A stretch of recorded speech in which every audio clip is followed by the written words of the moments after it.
Yeah, but then what goes on there is basically just beatings. Yes. I never knew some things you don't know about your body.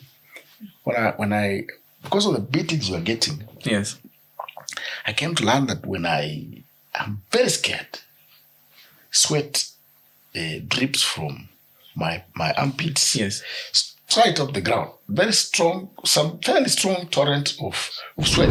The machinery for rigging is in place. All right. Please, it's common sense. That IBC, we don't know anybody. Yeah.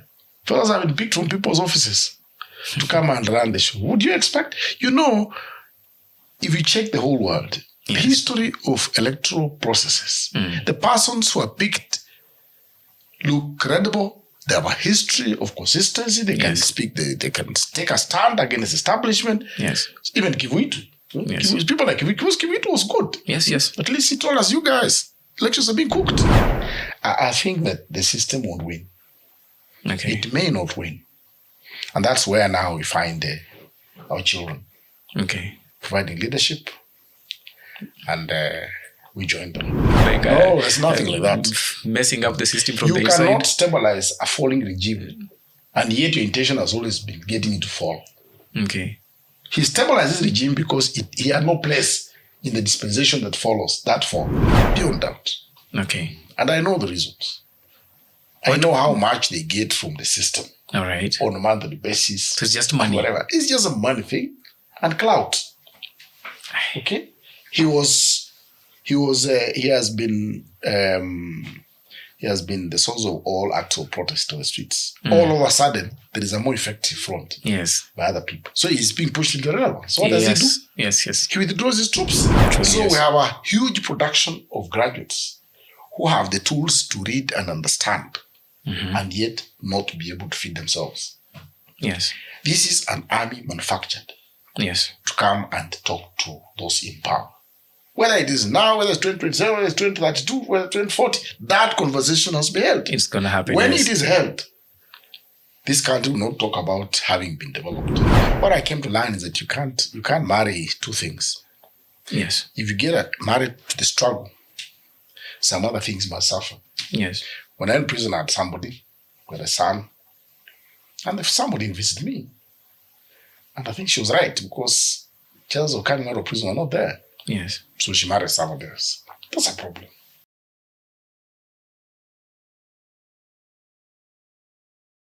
Ladies and gentlemen, boys and girls of the internet, welcome to yet another amazing conversation. This is a conversation of a revolutionary par excellence. Been looking for this gentleman for a while. It's been 2 months of just checking in, and finally I've managed to lock him in a conversation. And you're not ready. Buckle up. This is not your everyday conversation that we've been having on the pod. So you all buckle up and let's have an amazing conversation.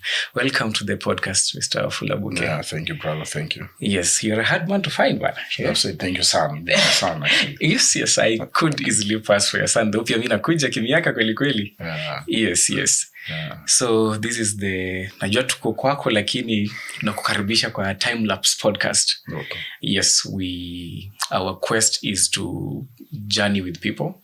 Especially people who have a bit of a story to tell, people who've done something a bit extraordinary. We sit down with them and we try to learn a thing or two from their story, from their journey.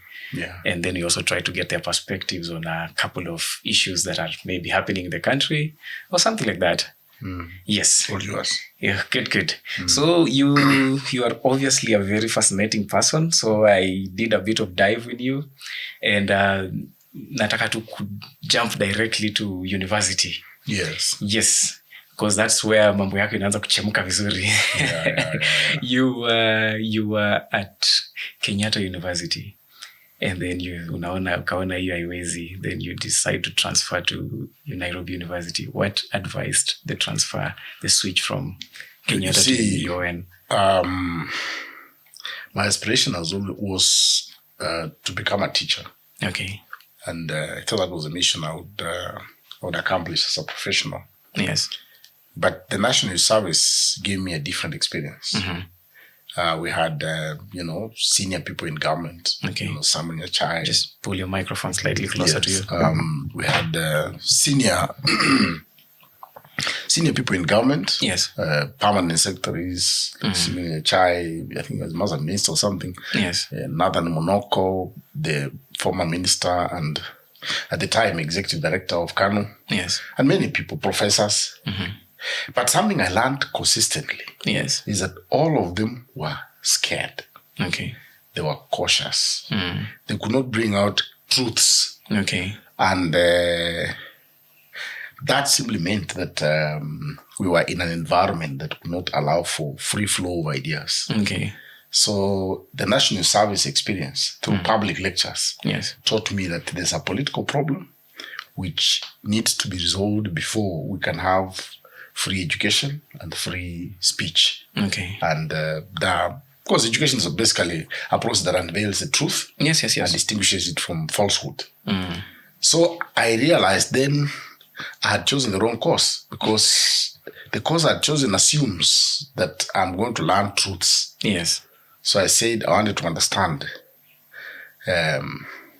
how to resolve this political problem. Okay. Because it appeared that if you don't resolve the political challenge, then the free flow of ideas and, of course, political activity is limited by that political climate. Okay. That's how I went to Nairobi University. And it was not easy, because they still thought I could stay there. Okay. So I told them, no, if you can't, then let me go back home and I'll come back next year. All right. And go and study what I want. So just by your own volition, you walk into your UN and tell them, hey, I want to transfer to your move to Nairobi University. Okay. And at the time, education as a faculty was the most lucrative. Because you do it, you get education automatically. Yes. We get employment automatically. And Bachelor of Arts was the worst, because you don't know what fit. Okay. So, in fact, that year, 4 of us left the Faculty of Education to go and study arts. And about 200 left the Faculty of Arts to come and study education. So that was a flaw. Okay. But for us, I had a different purpose. Alongside my friend Peter Winoraginya. So that's how I found myself at the Nairobi University. Okay. Studying political science. All right. Yes. Political science and philosophy. Well, that time I'm wrong. I think Moi had changed the faculty to government. All right. In short, you are being prepared to participate in governance. Yes. You're being prepared to be DOs. Okay. Not political analysts. Okay. That's what Moi thought he would achieve by changing the faculty from science to government. All right. Yeah. And in my research, I remember there's a conversation you're having with someone, and you even refer to some of your lecturers back at Kenyatta's intellectual jukeboxes. At that time, that stuck with me. Okay. I picked that word and said I'll have to just bring it up in this conversation and try ask you, why would you refer to members of the faculty as intellectual jukeboxes? I don't know that you're in your age. You never met a jukebox, but a jukebox is a machine which you put in a coin and sings the song of your choice. Yes. Now, for you to go to school, become a professor, and come and spread falsehoods and half-truths, the reason is just so that you can sustain your pay. Yes. So you are a jukebox. The coin, the salary is running your brain. That's what I meant. Yes. Yeah. It was quite funny, and I was like, I have to actually prop it up in our conversation. Oh, thank you. So now you are at UN. Mwaka ya kwanza ya pili, you decide to join the leadership. To contest for the leadership. Ungetulia tu kidogo, ujue mandhari, because very early in you go like, hi, I have to be part of the leadership of this school. What prompted you? I was already socialized into politics. All right. I would not call it politics, but it's basically living an honest life as a citizen. Honest means you align with the truth. Okay. And you do what's necessary at every point in life. Yes. So I arrived at Nairobi University, and America bombs Tripoli and Benghazi. That's Libya. So naturally, the stories I've heard about universities from between the city, and you expect some reaction. So I waited. Tanzanians had a demo. Ghana was a demo. Nigeria, there was a demo by people. You're basically saying this is wrong. You can't bomb us. It's an era of nuclear a gadget, so we can easily be exterminated as human beings because Yes. a bomb has landed in one part of our continent. Yes. So I realized that nothing was happening. Yes. Yeah. And as a first year, I said, Okay. these student leaders can't do anything. Yes. So we decided, no, even as first years, let us speak. So I brought my friends together.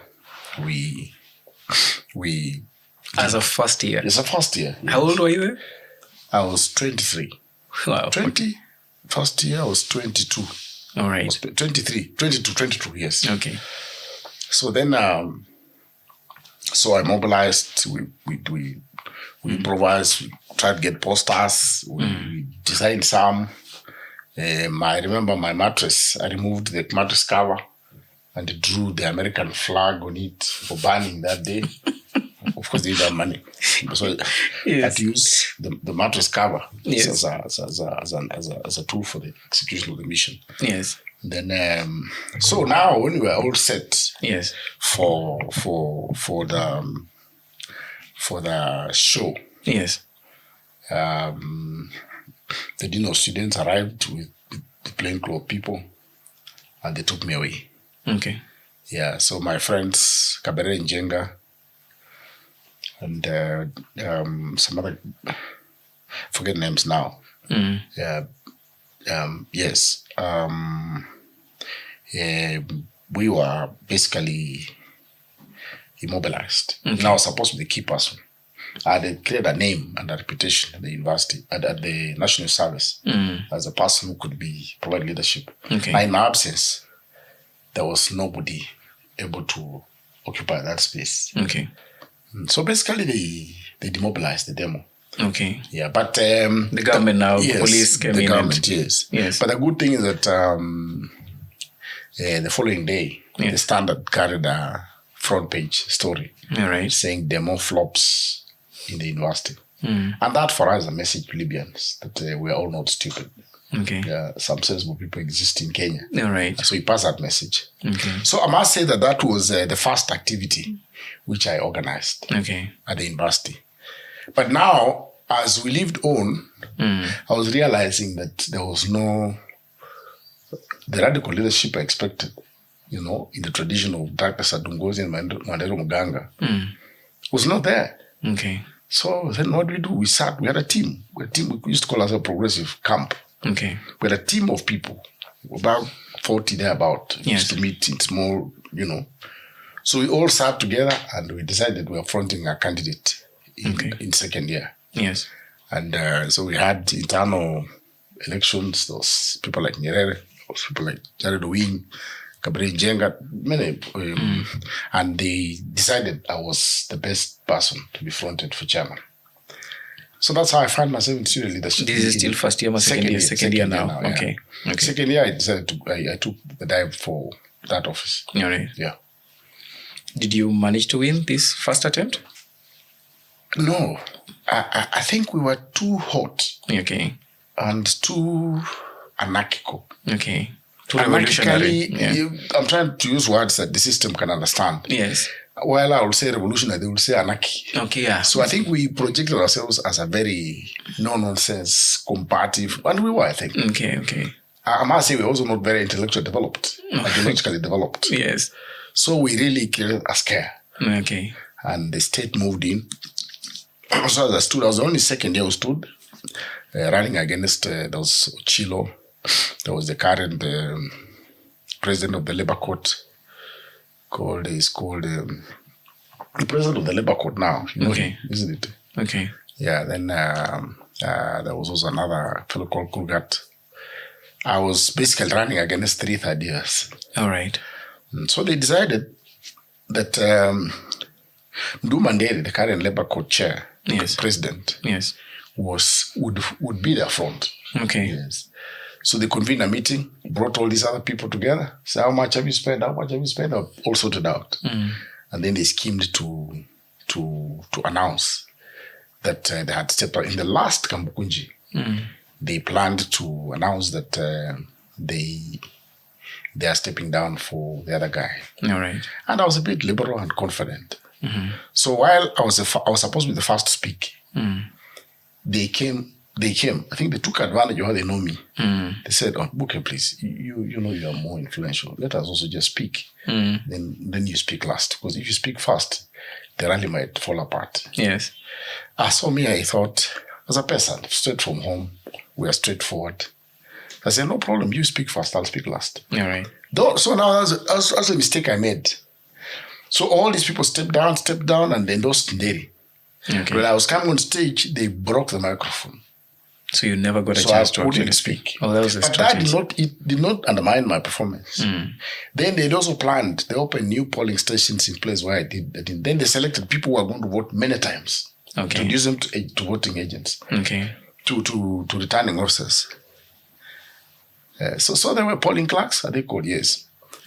So they went voting round and round. Oh, yeah. This So what was supposed to be a landslide was reduced to, I think the guy beat me by 87 votes. Okay. Yes. Despite all those canvassing. Games, yes. I was so sure I was winning. All right. So we raised all the evidence and presented it to the returning officer and the administration. So they accepted in writing that, there was this mistake, this mistake. Yes. But we are going to punish those people who made those mistakes. So I said, no, you can't punish. Let's have a rerun. Yes. They didn't listen. So in one of those meetings, they tried to bully me. The Senate meeting, I met them and I got lost my temper. I just told them, you guys, you stay with your life, let me go. See how I'll respond. So I prepared now to take over from them by force. Is it by force? I don't know. Okay. So as they prepared to go and present their cabinet, yes, I also prepared to get them chased so that I take over and announce a different cabinet. Okay. So that's how now the one day comes and they couldn't perform. Okay. So those slogans of Buke, and I went on stage and they had to leave. Okay. So I announced myself as the chairman, as the interim chairman of the committee. You know, those days we had learned from military coups, there are very many. Yes. The first thing you do when you take leadership by force is you suspend the constitution. Yes. Yes. That's what all military leaders do. Yes. Because otherwise, how do you operate? Yes. So by public consensus, yes, we suspended the constitution. Yes. Then I became the alpha and the omega. Okay. So I set up a committee. And basically, nobody could act without our permission. For about 3 days, we were in charge. Then the administration moved in and released communication. All right. Asking us to stop by midday or face the full force of discipline. Yes. Yeah, so then they came and got me and Cabrera and took us wherever. The Senate argued and argued. I think they caused confusion among us. My friend started seeing sense in their way. Okay. Yeah, but so when we got divided, I decided to give up the project. Okay. Yeah.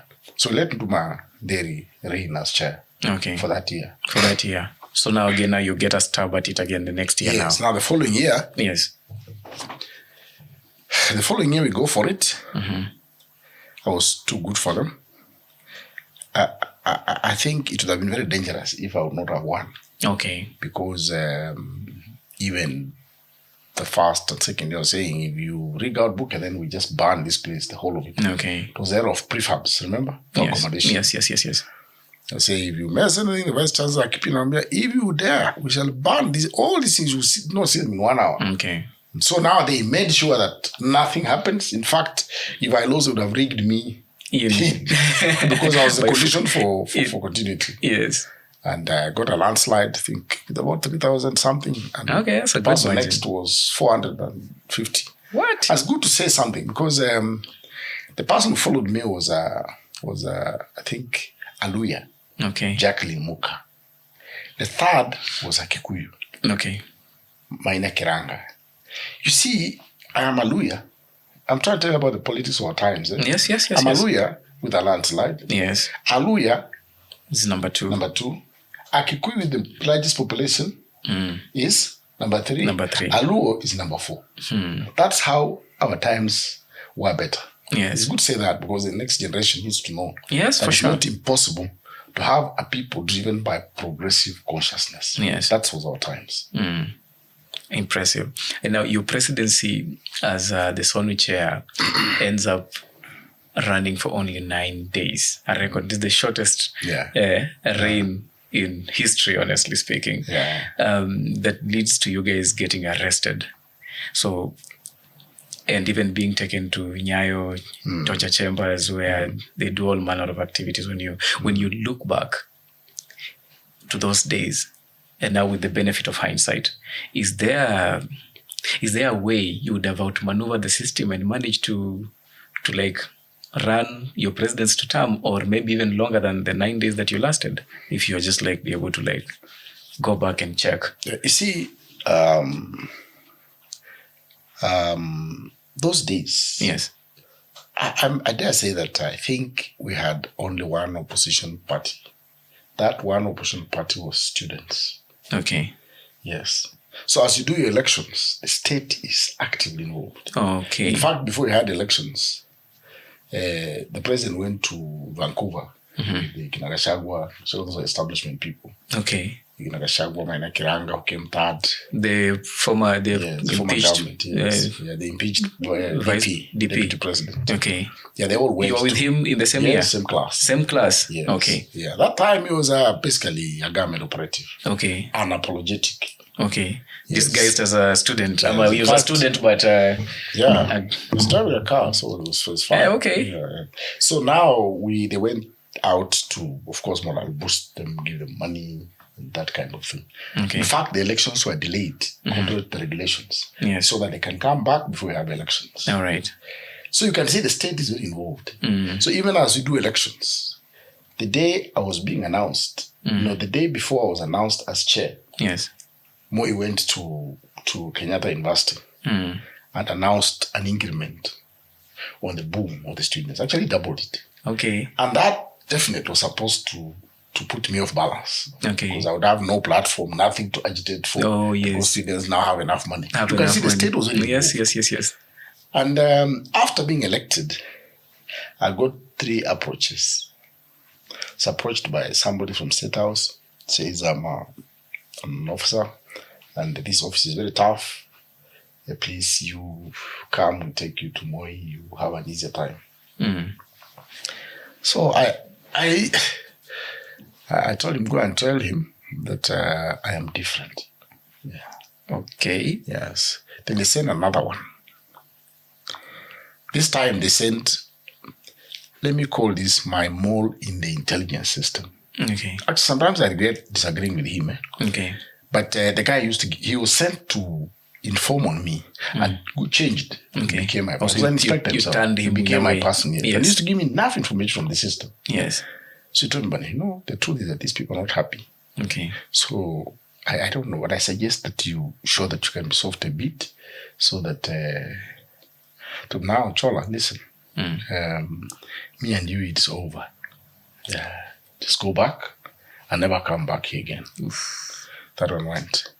Now, the system had people within the system. In fact, the person who approached me last was a cook at the university. I knew him. He was a sergeant in the police, but these are things which Ochola had told me that one's a corporal, that one's a sergeant. I said, don't blow their cover, let's just know them and keep them. Okay. So the guy came to me and told me, but please, anybody who people can occupy this office, make fortunes. Okay. You realize all of them go for masters, all of them get jobs on the spot.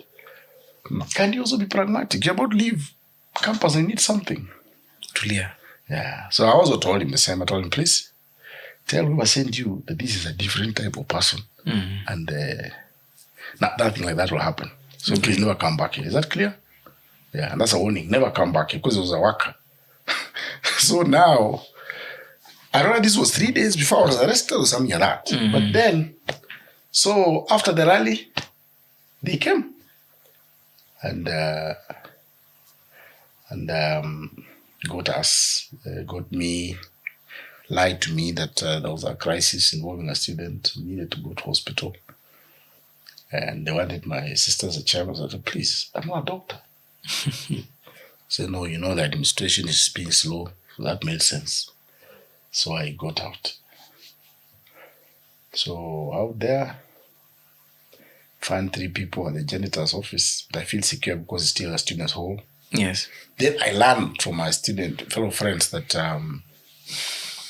that Miguna had been arrested.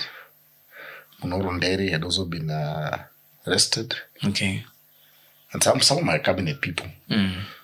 So having had that, I said, no, I think I have to swing into action. So now I have to move from State House hostel, yes, cross the tarmac and go to Hall 13 where these comrades used to stay. And of course, I don't cross the road. When I approach the road, I realize 3 are following me from behind, and a crowd is on the tarmac. Okay. So as we approached, a guy was the fellow was who had identified, said German. Of course, telling the rest that this is the guy. Yeah, so they ran at me. It's like a Judas moment. Peace to hear, peace to hear. Yes. Make noise, we take you to heaven, those things. Yeah. Okay. So we started our march to Central Police Station, where I found several colleagues also awaiting deployment in various police stations. Okay. Yeah. So from there now you are... From there, you're taken to Nyayo direct? No. How does that process work? No, when I reached there, yes, they first of all, I saw Miguna pass. The bed was my shati. I think they got him from bed when he had no shirt. Okay. Yeah, then there was Kaberere.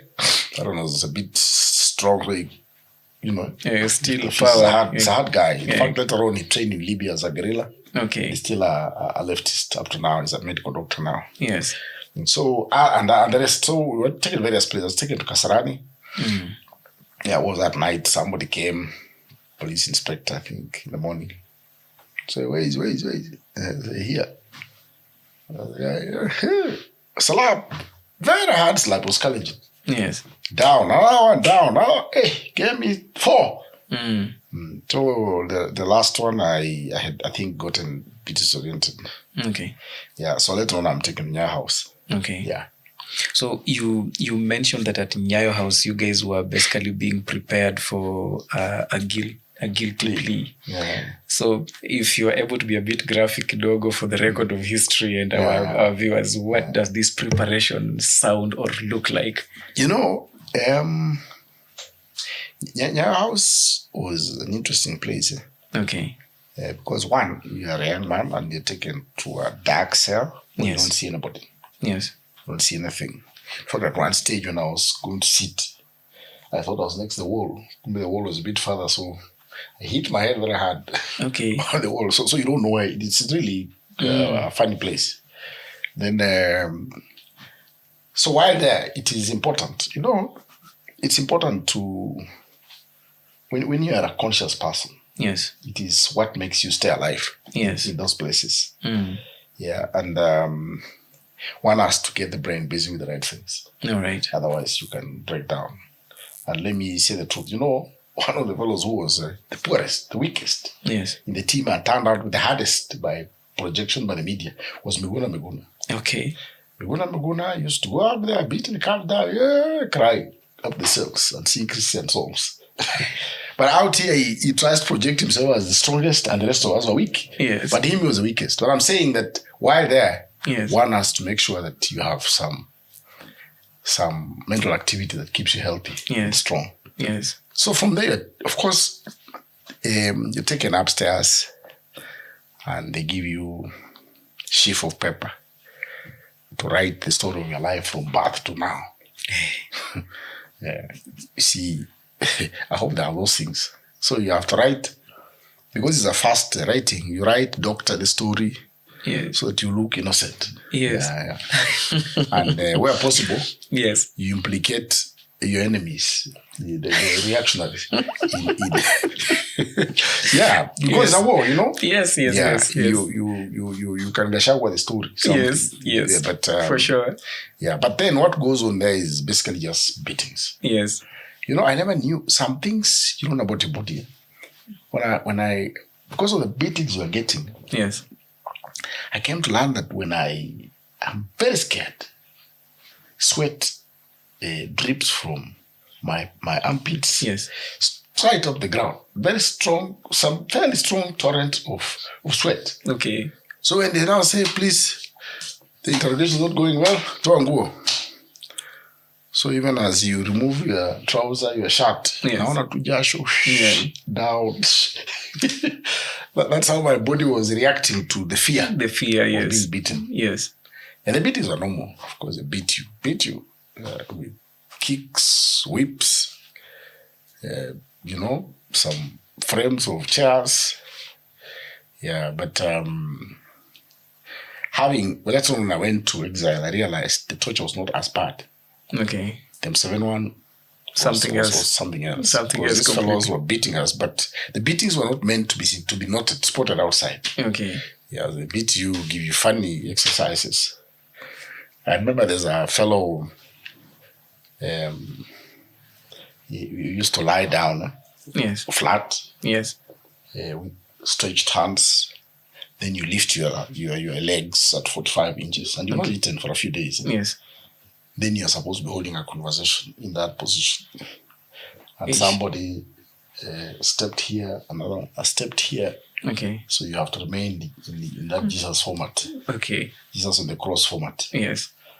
And there was one particular case where I remember. The fashion those days was stiletto.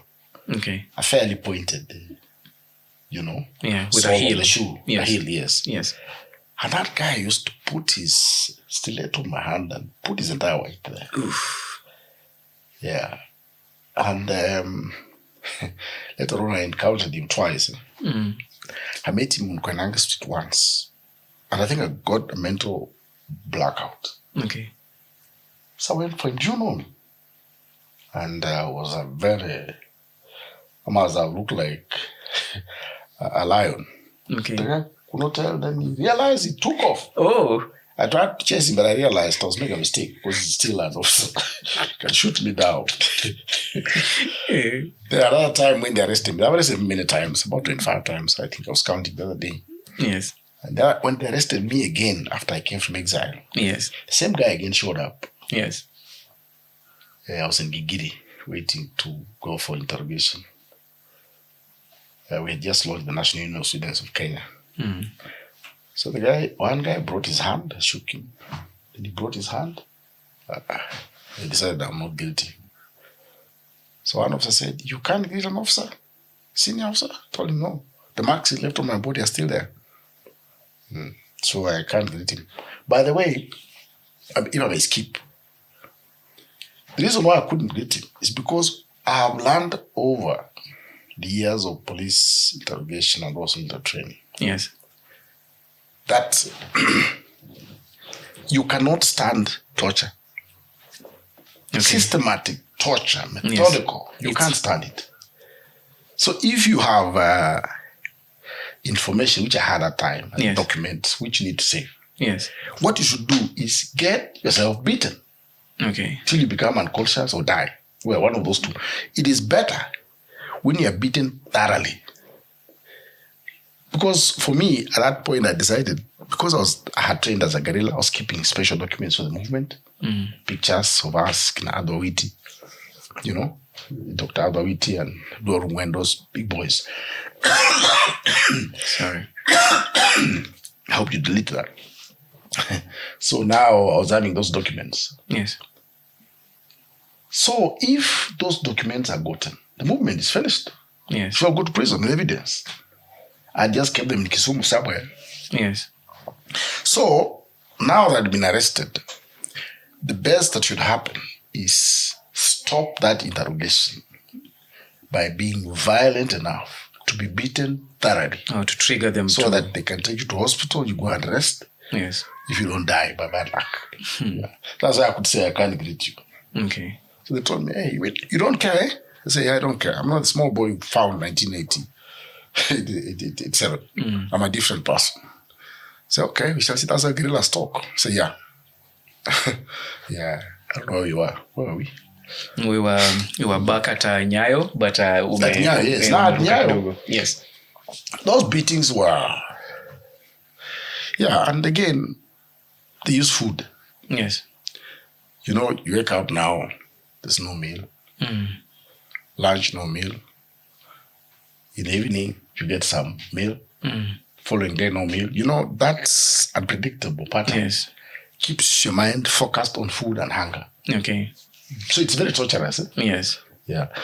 So that was a weapon which they used, and it was really a problem. Okay. Later on, when I went to prison, I did a hunger strike for about 6 days. Okay. Asking to be given books to read. Okay. Where did you go to prison? Committee. Okay. And then also asked that I be transferred or I be allowed to go and learn carpentry. Basically, the issue is to meet people. Yes. So while on that hunger strike, I learned something. First day, not good. Second day, bad. Third day, terrible. Okay. Fourth day, okay. Fifth day, now you don't even eat food. Sixth day, even if they brought, you can't eat. Okay. You get. Really make So it now, what I learned from that experience is that when you get into a situation where you're being tortured, you must break that weapon by the enemy. Make it irrelevant in the torture. Okay. How do you do that? By refusing to eat when they stagger the food services. Okay. So this time when they arrested me after coming from exile, the one I was telling you about refusing to eat somebody, I told them, now listen carefully. Bring me 3 meals or don't bring any. Now it's on your terms now. They thought, of course, I was said to be beaten. Yes. Whether you talk nicely, you do what, they'll still beat you. They So still why beat talk you. nicely? You Yeah, shouldn't okay. just talk nicely. Fair point. So now I told them, food, you bring, they were going to say, excuse me, say, if you have to bring food, 3 meals without breaking any, and 3 good meals. If you won't bring the 3 meals, don't bring any. I can survive without it. I was not trying to be tough. I was trying to break the weapon of food as a weapon that tortured. Because that food tortured me so badly. Okay. Yeah. If I had known, I would have just rejected the food. Yeah. Yeah. So back in your house, they used that as a weapon. But the most important weapon was just beatings. Okay. Which beatings they beat you plenty. And now you serve at Kamiti for how long? Kamiti, I was there for 2 years. Then I was transferred to Naivasha prison. What was the charge though? The charge was a lot of big English that can be summarized into being a spy for another country. They called it an act prejudicial to the interests of the Republic of Kenya. Okay. It's one of the most high-ranking political close to charges. It's basically treason. In some flowery language. The sentence is life imprisonment. Okay. Yeah. So how do you get out? So then I asked them, I wanted to know how small prisons. You know, having been in prison, I thought that was a chance to learn enough. Okay. So I asked them to transfer me to Bungoma so that I can also have an experience of small prisons. And by the way, I learned a lot. Yes. Small prisons are terrible. At least in my days. Can you imagine? As you served food, we are king. Big food. Here in Bungoma prison. This prison here, in my days. Okay. Yeah, and violence and emaciation. In fact, I lived there emaciated because I was giving away my food to those who were sick. So I learned something about small prisons. That's what I wanted to learn. Okay. So that's how I was released and I came back home.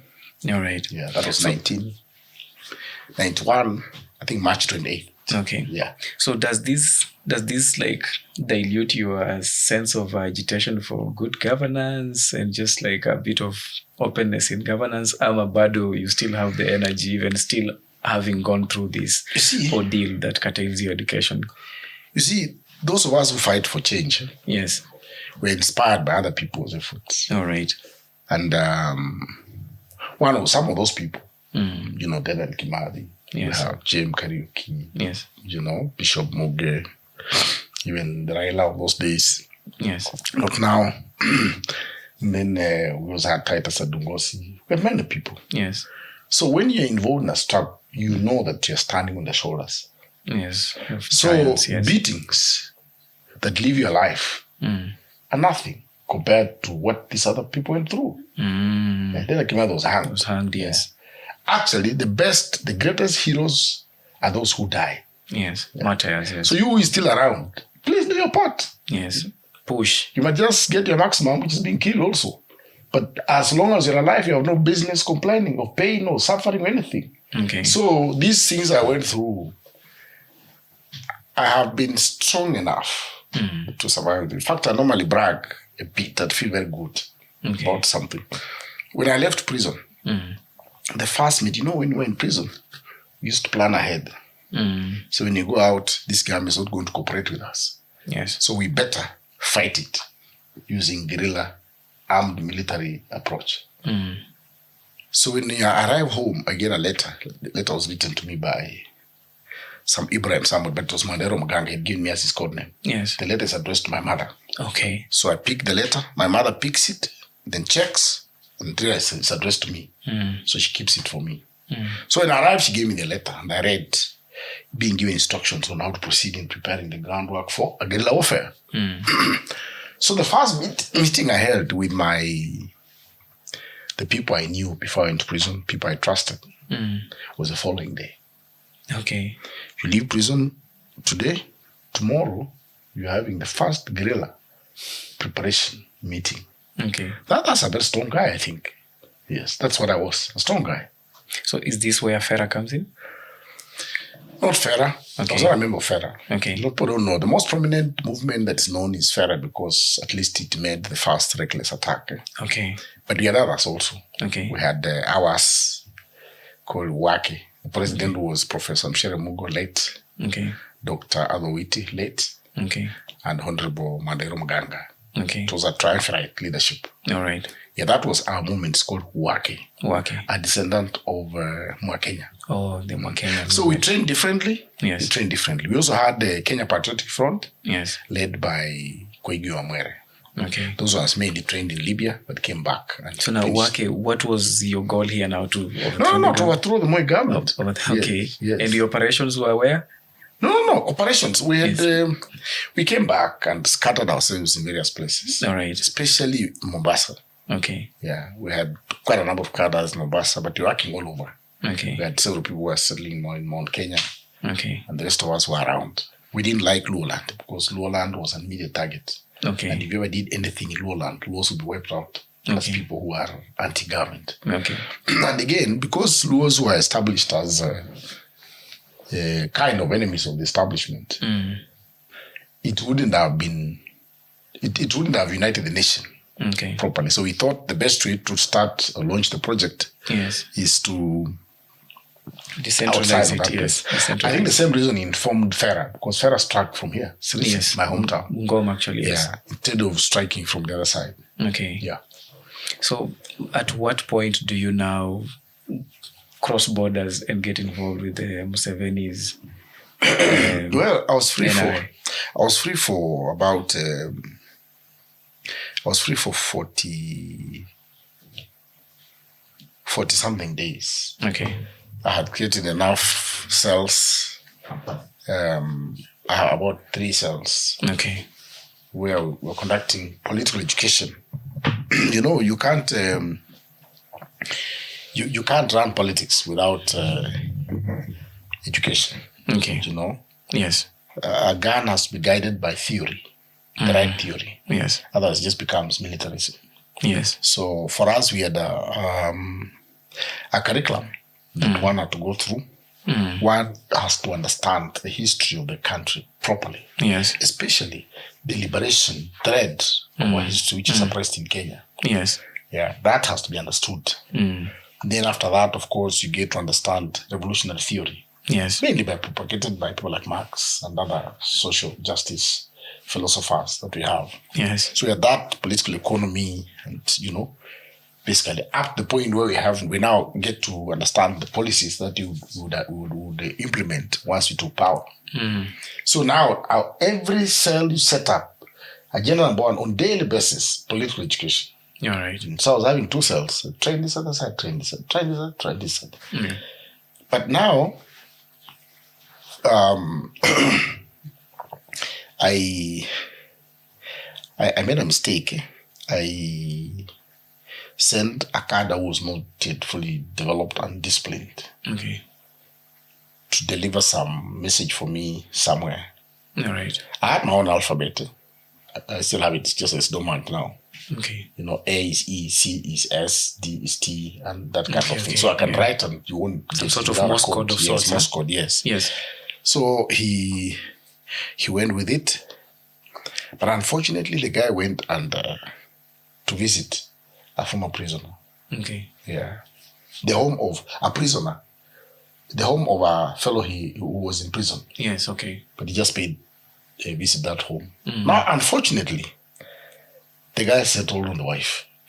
Okay. Yeah, and tried to take care of her beyond the instructions he was given. Okay, I get what you mean. And then the village and the brothers rose up and said, "Excuse me, this guy is not living. What's going on here?" Yes. And the house just one. Yes. So now in the process, he ended up in police hands and they got those documents. Yeah, so that's how now they reach there, check the documents, they see my name, then they basically, before they could start coming for me, Yes. a person who was in that police station had and brought me the information. So I took off to Uganda. Oh. Yeah.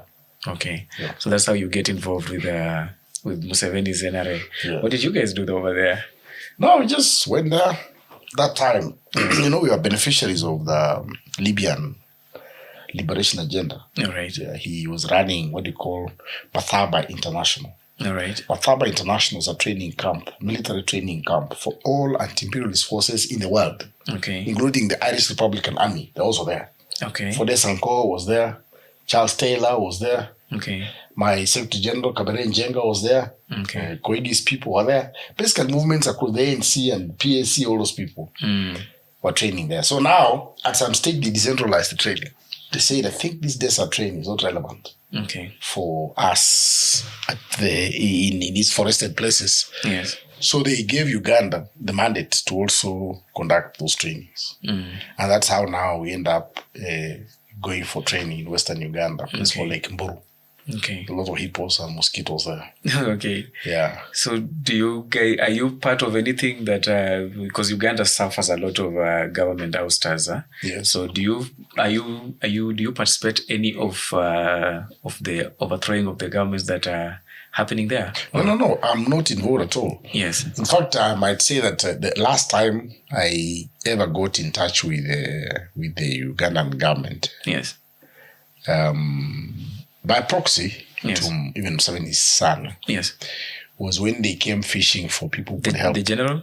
Yes. Okay. When they came fishing for people who could help All right. in Museveni's campaign Okay. to take power without appearing to be too militaristic. Okay. So in their research, they thought I could serve that role. So they came and talked to me and asked me whether I could help. And then they asked me to do a concept. So I went and asked Raila.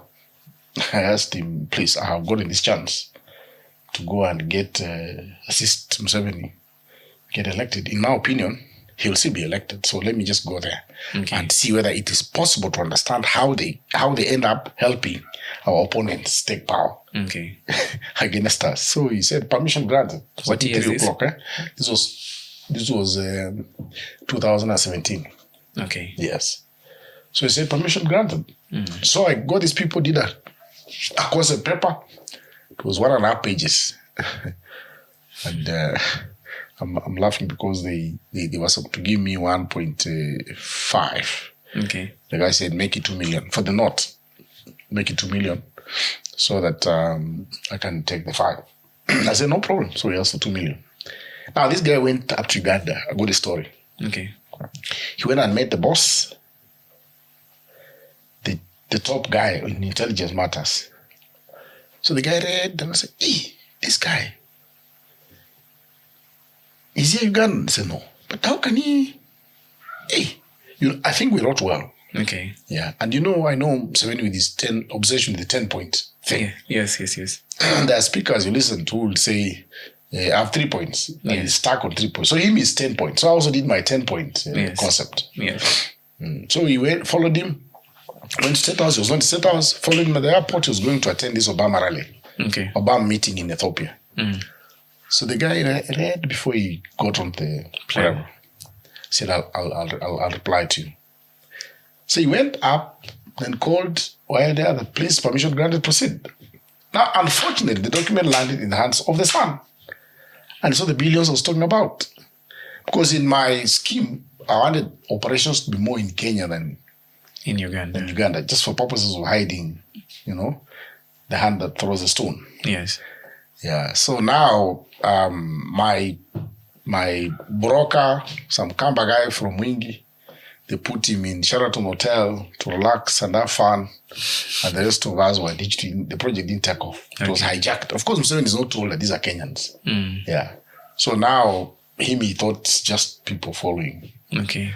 Yeah. So I think that's how I ended up connecting with Ugandans. But otherwise, I have not been involved in anything Uganda. All right. Yeah. All right. Yeah. And let me offer you something before we go. I don't know if we have something here. It's scholar. It's child. Energy drink it maybe when you have to the previous night. There's a lemon here. Yeah. You feel comfortable. This is my favorite. So I'll take your favorite. Okay.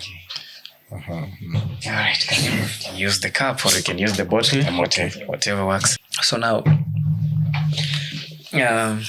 you've mentioned Raila earlier, and part of the conversation I'm eager to have with you is how you find yourself in ODM leadership, to the extent of even becoming their political affairs director, political affairs and strategy director. Yeah. You see, one of the reasons why I've never been elected to any office, Yes. and why I've never even maybe stood, Yes. is because we belong to a political family. Yes. Where we have elder brothers like Raila, Kitomi Manyara. We have our friends in the struggle. Yes. So, because of that, we've been team all through. Yes. When Wamalwa was fighting for leadership with Raila Odinga, Yes. I was Raila Odinga's person. Okay. In this place. You can imagine how popular Kijana Wamalwa was. He was a very popular person. In fact, Yes. in bars, I almost required a helmet Okay. to go there because people could not stand any Buru post Wamalwa. But I was there. Okay. Yeah, supporting a person who comes from a background of struggle. Yes. Wamalwa was what I was. Yeah. So now this relationship has been there all along. They were struggling for the leadership of Fort Kenya, yes. Fort Kenya. Good. In fact, when we went to Thika, and there was a physical contest between Wamalwa's and Raila's people. Yes. If I had a blow or a fist or a stone, it was from Raila's side to Wamalwa's side. That's where I belonged. Okay. So now we go on, and of course, he joined this canoe and we disconnect. Okay. In fact, I used to meet, and when our eyes meet, he looks away because he has sold out. Yes. But then when he comes back in ODM, we also now work Reconnect together. again. The NAC times. Yeah. We all connect. At that time, I'm at the grassroots, so based in Bungoma. Yes. When the referendum came, I was the person in charge of the referendum campaigns in Bungoma here. All right. In fact, Bungoma had only one car that was doing rounds. Okay. That was my car. Okay. And no other car. Yeah, then it goes on like that. 2008, I was a person in charge here. I was a trusted officer. In fact, they used to send me money in the bank. No conditions. Okay. So, but you know what to do? We've sent you some money. Just see what you can do. Yes. And of course, I used all the money to get finished and use mine. I worked hard. That's how we were. Yes. So now when it gets to 2013, is it 14? Another election. Yes. I am fished to go and help with the presidential campaign as a person. Yes. Handle the fields. Yes. Which is my 13 thereabout, yes. And so I ran there. Then after that election, we face a problem. The party was under attack by Ruto. Through Babu Namwamba, the Magerela Ngat, and those people. Yes. So people like Owalo say, no, let's get Buke. Buke can't be compromised. Let's put him in that place so that he can help us stabilize the party. That's how I get hired without interviews. Actually, I'm the only director who was hired without undergoing interviews. And Young gives me an appointment letter. That time I headed Kasarani for the fiasco. Yeah, so I come there and we do a little work. You remember that we we tried to get Margaret out of space. Yes. One of the things I've learned around Raila is that some things may need to be done, but he doesn't want to be seen to do it, or he lets you know that he lets you do your part. So him, you look at his body language as you talk, then you know this guy doesn't want this thing. Yes. So now, having known him, yes, I couldn't wait for him to. So he kicked out Margaret, and the day we kicked him out, he pretended nothing was going on. I remember Margaret was seated somewhere here and he was trying to even reach out and hold his shirt. Yes. But the guy was just facing in front like that. Yes. And pretending there's nothing going on. Meaning, he approves. Yes, he's of the ouster of Margaret. So he got Margaret out like he had won an election. Yes. To Painje. And then I realized several forces also wanted him to remain because he had other allies, and I suspect Ajang was one of them. Yes. So he came and held a press conference and said that Margaret is still in office till the NEC decides. Now, if you're going to sack somebody and we're in a computer age and files and documents, how can he sit in the office awaiting to be kicked out? He'll come and crash everything, isn't it? Yes. So me, I thought the boss was wrong. So that's how I decided that I should announce myself as the executive director. Okay. And I remember it was supposed to be secret, but Anyang learned of it and called me. I said, I hear there's a press conference. He didn't talk. Yes. But the person who told him that there's a press conference taking place in Orange House. Yes. Are you aware? Yes. So nothing can take place without me knowing. So he called me. I didn't pick. He called twice, thrice. I didn't pick. Then Raila himself called. So he called, I didn't pick the first one. Then he called, I didn't pick. So the third, I said, you guys, do we pick? My fellow cool people. So pick. So I picked, hello, good morning, sir. He said, what is this I'm hearing? So no, it's just my colleagues who have asked me to be the team leader of the team. You can't promote yourself. I said, no, it's just going to be 10 days. Then you people make a decision. No, but you can't do anything without asking me. So I realized the guy can't listen to me. So I said, excuse me, sir. Can I graduate from being an employee and talk to you as a comrade? Will you listen to me? He said, okay. So I told him, you know what? We're sick and tired of moving us from one crisis to another crisis. One crisis to another crisis. Yes. Within Mombasa, I told you about this and that, what Margaret said about you and everything. You did nothing. We ended up with a crisis. I warned you about Kasarani. Yes. Said Anyang Nyongo and Ababu Namwamba are doctoring this delegates list, and we're going to end up with fake people. Yes. You did nothing. We ended up with a big crisis. Yes. I told you about the political parties last one, the commission leadership. Now you know from the papers we have a crisis. Margaret has spoken very badly in Nakuru about you, but you failed to remove him at the right time. So I say, we have reached, sir, on this matter. I'm not going to listen to you. Pulse. Of course, I knew my job was gone, so I didn't care. Yes. So he told me, but don't do it. I didn't reply. He said, don't do it. Is that clear? That's a he said, I've had your views, sir. Yes. And he said, okay. I said, so guys, let's have a press conference. So we went. And then I announced myself and said, the party knows. Basically, I knew I'd lost my job, but I was doing my historical role because they brought me there. Yes. To clean the party, not to worship what other people think. Fair point. So I thought I was doing my part. And after that, it was a bit of a scuffle. I think they wanted to sack me, but Raila said, no, I've worked with that boy for a long time. Watch it too. Then Anyang wrote me a letter and asked me to do as I want, if I want to keep my job. Yes. As he wanted. So he asked me to kind of call the media, apologize, write the party. And I asked myself, no, I've been working all this journey. It's not been about 200,000 shillings. Yes. So I didn't reply. Okay. So he gave me up to midday. And up to now, I've not replied. He didn't sack me.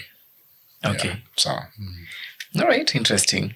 So now, ODM now is the closest thing to a party, a grouping that is agitating for good governance. And did you like fall out? Did this Magerer saga or attempt ouster of Magerer and you participating in it? Does it make you lose favor with ODM to the extent that now you're no longer in the kitchen cabinet of ODM, or what now becomes your position? You see, we had a fallout with the party. Yes. And I was actually sacked. Okay, eventually. Yes. Okay. Yeah, What year is this? We had a party which was committing too many crimes. Yes. Nominations, people just buy. Yes. People choose their girlfriends. Odorwan picks his wife. She's even still there now. Who? As Odorwan, when the executive director appoints his wife as an MCA. Now, what kind of party is that? So they came up with what I thought was going to solve their problems. Yes. But it was Kudanganya too. So they set up a task force to examine all the problems the party had. Yes. And then the report was done. I think it was presided over by Catherine Muma. And then they appointed a task force that would oversee its implementation. Yes. Now, that task force that was picked, a team that was picked to oversee implementation, was composed of people who are responsible for the problems that the party had. That was Odorongwen, this Maasai girl who is a PS now. You know her? Yes. Pareno, Judy Pareno. Yes. Then Raila forced in some Okello is clean. But basically, you can see the NEC was trying to preserve the status quo. So I felt so bad. That time I was in South Africa going to observe elections. Okay. So I did a public communication on Facebook. Yes. Explaining how mad the move the NEC had made is. Yes. Now, criticizing the NEC as an employee, when the NEC has been chaired by the party, the suicide. Yes. But I was basically now tired, I wanted to go. Yes. So they noted that. Then there was also this other thing. I'd gone to South Africa to monitor elections. Yes. And the Democratic Alliance, it is basically a front for liberal whites that's meant to eat into the space of more radical and nationalistic fronts like ANC and EFF and that kind of thing. Yes. So now I go there believing I'm going to monitor the elections under the umbrella of the Friends of the Democratic Alliance.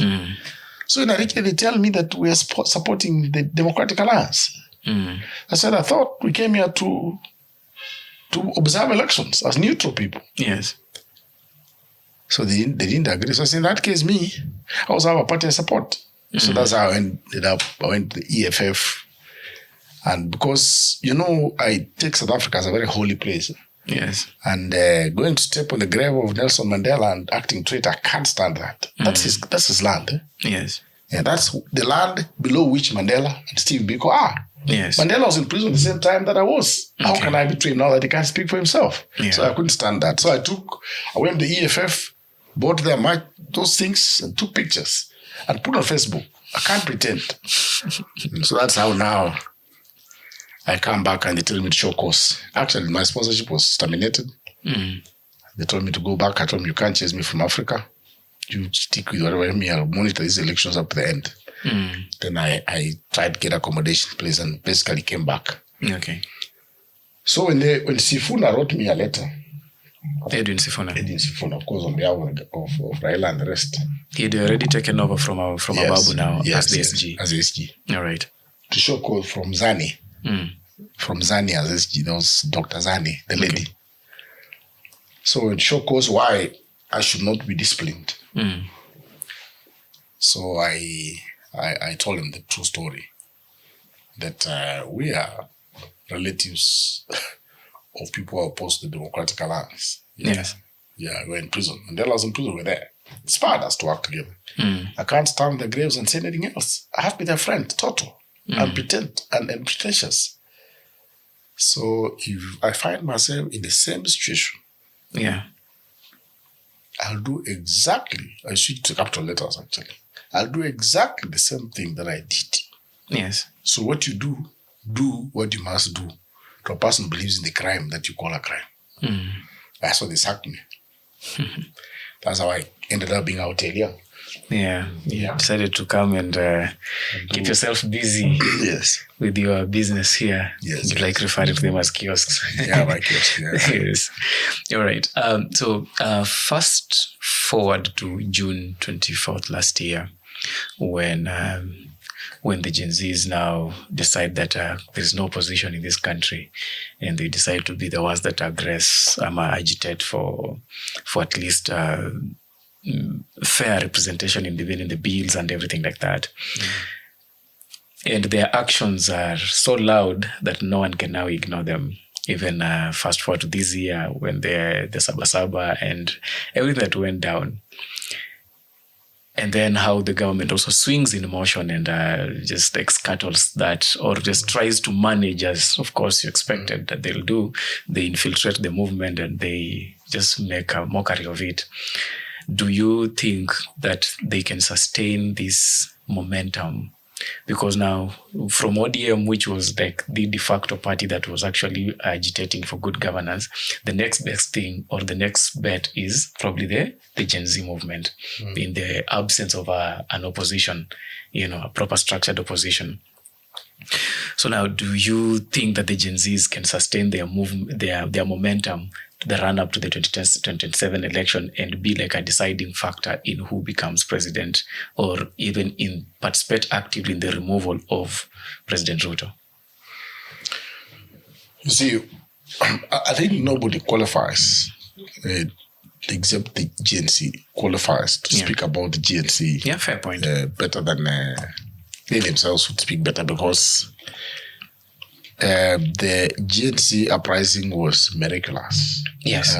I would say we don't know anybody who leads, we don't know who commands, we don't know how they work. Yes. So nobody can say they're alive or they're dead or they'll do what. Yes. We can't be sure. Yes. The only thing we know is that they're there. Yes. Yes. And when they choose to strike, they do it effectively. Yes. Now, this is what I see coming in 2027. Yes.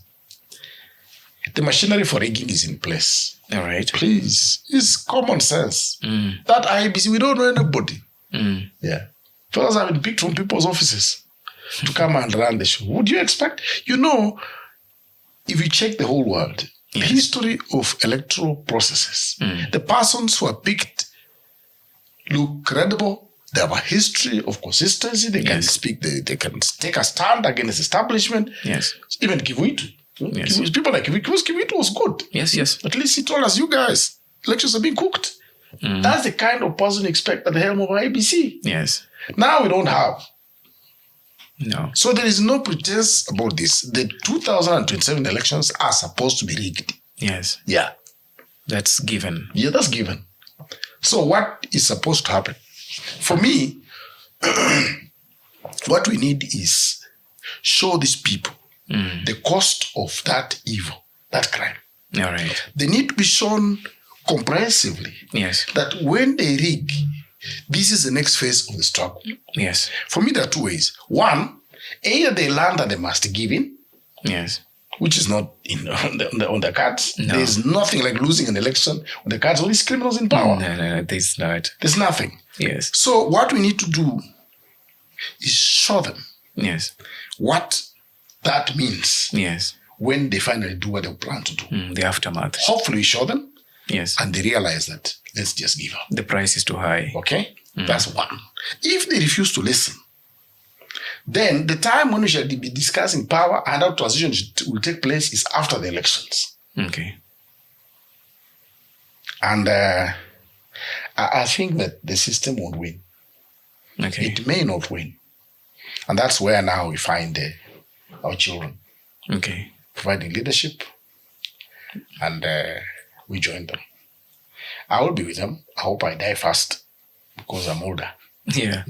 When they have had that, they must have been participating. Yeah, I've seen you. Not small ways. Going all the way to Nairobi to participate in even the Sabasaba demos. Last time I went by air and came back by air after the function. So it's very expensive, but I undertake because it's an important function. Yes. So on the GNC, it's a hope of this nation. And let me tell you can't wish it away. No. Yeah, you can't wish it away. Yes. It's like hiding a pregnancy, honestly speaking. Yes. I think that pregnancy will be delivered. Okay. Yeah. Our stumbling block Yes. is Raila Odinga. Raila Odinga is our national problem, right? Ironically. Yes. It's our national problem. Yes. He's not sustaining criminals in power. Yes. He himself is about to get out of life. Do you Once he gets out, why is he living with these criminals? Do you think he has like a hidden agenda? No hidden agenda. It's just a food issue. Okay. Fellows are just building empires. That's all. It's not like even at a time when he joined Kanu and it was like no, it's nothing like that. Messing up the system from the inside. You cannot stabilize a falling regime, and yet your intention has always been getting it to fall. Okay. He stabilized this regime because he had no place in the dispensation that follows that fall. Because, most of Raila, I don't want to call them apologies. Most of people who have bought into the Raila ideology, I've been a big fan of Raila. My father is a Raila orphan. I convinced him to eventually get off the Raila teat when we were discussing politics after now the Gen Z movement started and Raila came into to avert the situation. Yes. And most of them are actually holding against hope that maybe there's gonna be that one of those Kibaki Tosha moments coming up. Again. There are only two things that Raila acted selfishly, beyond doubt. Okay. And I know the reasons. I know how much they get from the system. All right. On a monthly basis. So it's just money. Whatever. It's just a money thing and clout. Okay? He has been the source of all acts of protest on the streets. All of a sudden, there is a more effective front by other people. So he's being pushed into the relevance. So what does he do? Yes. He withdraws his troops. It creates problems. I see. So he destabilized the young people. And I think that he has no right to talk to us about change. Let him just eat and expire from the world. And we hope that we shall craft our future in the absence of him. And I feel angry with him because, Raila did bring change. We've brought change. He didn't take me to prison. I went there on my own. Yes. Many of us just joined the struggle, just like he also joined. Yes. So for us to try and give him the credit as the leader, it is just an electoral strategy to say that you are there and we shall say our commander-in-chief was you. Yes. But he was not commanding my army. My army was being commanded by Professor Mshere Mugo. So for him to use that credit, those bonga points, to try and secure his own food and employment for his relatives and appointment offices and ignore us and ignore change. For him to go and direct development in Nyanza, I was there the other day and they're building a port and they're doing roads and those things. For him to regionalize gains of the struggle, that's theft. Yes. He has stolen from us. Yeah. That credibility has been used to lobby for change and progress for his region and ignored us. The rest of the regions of Kenya. So I really feel unhappy with him. And I've told him on phone, so I'm not backbiting him. All right. Yes. Yes, fair point. At least he has your ear, and if you've come on your ground in a field, that's fair point. Yeah. I saw you admit in an interview somewhere in one of the dailies, not dailies, the local TVs, yes, that you actually felt like we lost. The struggle has actually lost the war, really, because there is no way that there's no way Manchester can win the trophy and it's being given to Arsenal or something like that. Yeah. Those were like some of your close paraphrasing of the sentiments. Yes. Why do you feel so? If you were just like to recapture that, you see, or explain further on that statement. I can pick out the reform agendas that have driven our struggle. Yes. As Kenyan people. Yes. Top on the list was the land question. Yes. We have landlessness. We have people's homes are slums. Yes. People don't have places to be buried. People have small pieces of land that can't give them anything. Yes. And we have lands that are not being tilled. We have lands that are keeping wild animals just because they're owned by other people. Yes. That was number one. And if you ask Dedan Kimathi, he'll tell you that Mau Mau was not Mau Mau. It was Kenya Land and Freedom army stop movement. Yes. Okay, land. Land was the key issue. Now, this has been the topic for discussion till we ended up in coalition games. Yes. So, of course, in those coalition games, the reason why the topic died is because fellows got their share. Yes. That's why now we can't talk about land. Land is not mentioned, it's not a subject for politics in Kenya completely. Yes. Why did that die? Did we share land? In commissions. We didn't. Yeah. Because those we followed and gave the bunker points for leadership and ownership of the struggle got their share and shut up. They shut up. And because they are the popes of the church, they speak on behalf of the church. And we can't speak because we are corporals in that army. Yes. Okay, that's land got off. Yes. It's actually no longer a subject of conversation whatsoever. The other point was historical injustice. Yes. Our country is littered with a lot of human rights violations and omissions. The Mau Mau were basically shoved into slums and everything. Yes. And we have almost nobody in government who descends from that particular background of struggle. Yes. Even people like the GM Karukis, they can't find space in politics because they were crushed. Yes. You see? So we have historical injustices as a subject. The Wagala massacre, land displacement caused by other communities, those kind of things. That also doesn't feature anywhere. Yes. It's completely ignored. Then we have exclusive ownership of our national means of production by agents of political terror, agents of neocolonialism. And it's total. You come here, it's waiter. Basically, all those people who represent the worst in us, epitomized by Ruto. These are the people we look to for leadership. And if you talk about succession, my friend, in number 1 up to 40, there is nobody who features who looks like us. Yep. Except the retired Raila, who is now theirs. And tired. Yes. Yeah. So now, looking at those dynamics, it is true to say that political succession is going to be an exclusive business of these people. Yes. Yeah. Even if you looked at what we have right now, it's the same lineup. We just look for a lesser devil.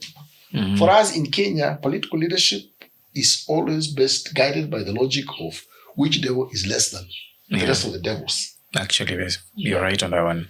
That's where we are. The whole of them. Just like that. So now, so politics is gone. As long as... Sorry. How does it? That doesn't mean I'm saying a lie. As long as our politics is going to be bourgeois, guided by the constitution that we have, hyenas are going to lead this country forever. And Buke, with all the things I've tried to do, will never be anything. Yeah. Because to succeed in politics, bourgeois politics, you have to have bourgeois credentials. What are bourgeois credentials? Of course, have knowledge, but most importantly, wealth. Yes, lots. Which you don't have. And they're reproducing themselves, appointing themselves, removing more people, starting them all over, up to chiefs on the top. Wait on wow. Yes. Where shall we emerge? So that is lost. So now, if we looked at a descendant of the Mau Mau or the Dini Amsamba, those movements of change, where are they supposed to feature in this successful democratic republic? Where are we supposed to feature? Which kind of politics is this which permanently and firmly excludes a certain thread of people whose crime is being associated with the liberation efforts? That's bad politics. Yes. Then check this so-called civilized dispensation. Now that's point number 2. Point number 3, this so-called civilized theme, civilized way of doing things. These fellows have taken money. They've mortgaged this country. They have to pay bills up to 30 years from now. So now, which road is this? And every time we face a situation, they need more money. So the framework for digging our economic grave is drafted. Yes. So the issue is not when we shall have a crisis. The issue is whether. No, it's not whether. It's when. When. It's a question of now, when. how that crisis manifests itself, I don't know. All I know is that money has gone down Businesses are doing badly. Yes. Hotels like ours here, they are in trouble. We don't get customers because people can't spend. Yes. So now this is basically a time bomb being manufactured by poor governance and malicious, borrowings and everything. So I expect this economy to speak to Kenyan people and guide them on what to do. That's a potential explosion. All right. Libya was a very progressive country. Yes, it was. Doing very well. But what happened? A small problem grew up. Yes. Monotony, boredom, exclusion, till the country went berserk and broke up. Yes. So now our bomb is the economic situation, and Yes. the debt crisis. Yes. If it bursts into an explosion, what is it are we supposed to brag of having brought into existence? I see. So your I point. see that that also points at the possibility of us going down the train. That's 3. Okay. Now the 4th is what kind of population do we have emerging? These people have made education so available, too available, I would say, because education has been guided by economic initiatives. It is the needs of the economy that should guide which kind of curriculums are put in place. But now we just have anarchy in education. Yes. Truly. So yes. we have a huge production of graduates who have the tools to read and understand and yet not be able to feed themselves. Yes. This is an army manufactured Yes. to come and talk to those in power. Whether it is now, whether it's 2027, whether it's 2032, whether it's 2040, that conversation has been held. It's going to happen. When yes. it is held, this country will not talk about having been developed. I think we are candidates for state failure. Yes. Just like, and by the way, there's a reason why I have 2 kiosks in Uganda. Yes. You look at African countries, each of them keeps collapsing. Yes. Libya collapsed. It's not found its feet. Somalia is now getting 60 years, 50 years. They haven't stabilized. If you had a beautiful house, a beautiful hotel, that's all bullshit. Yes. You're somewhere in Dadaab, sitting in a grass-thatched house waiting for praying that rain doesn't come. So now you go to Sierra Leone, go to Rwanda. Yes. Countries have been collapsing. Congo. Who tells this country can collapse?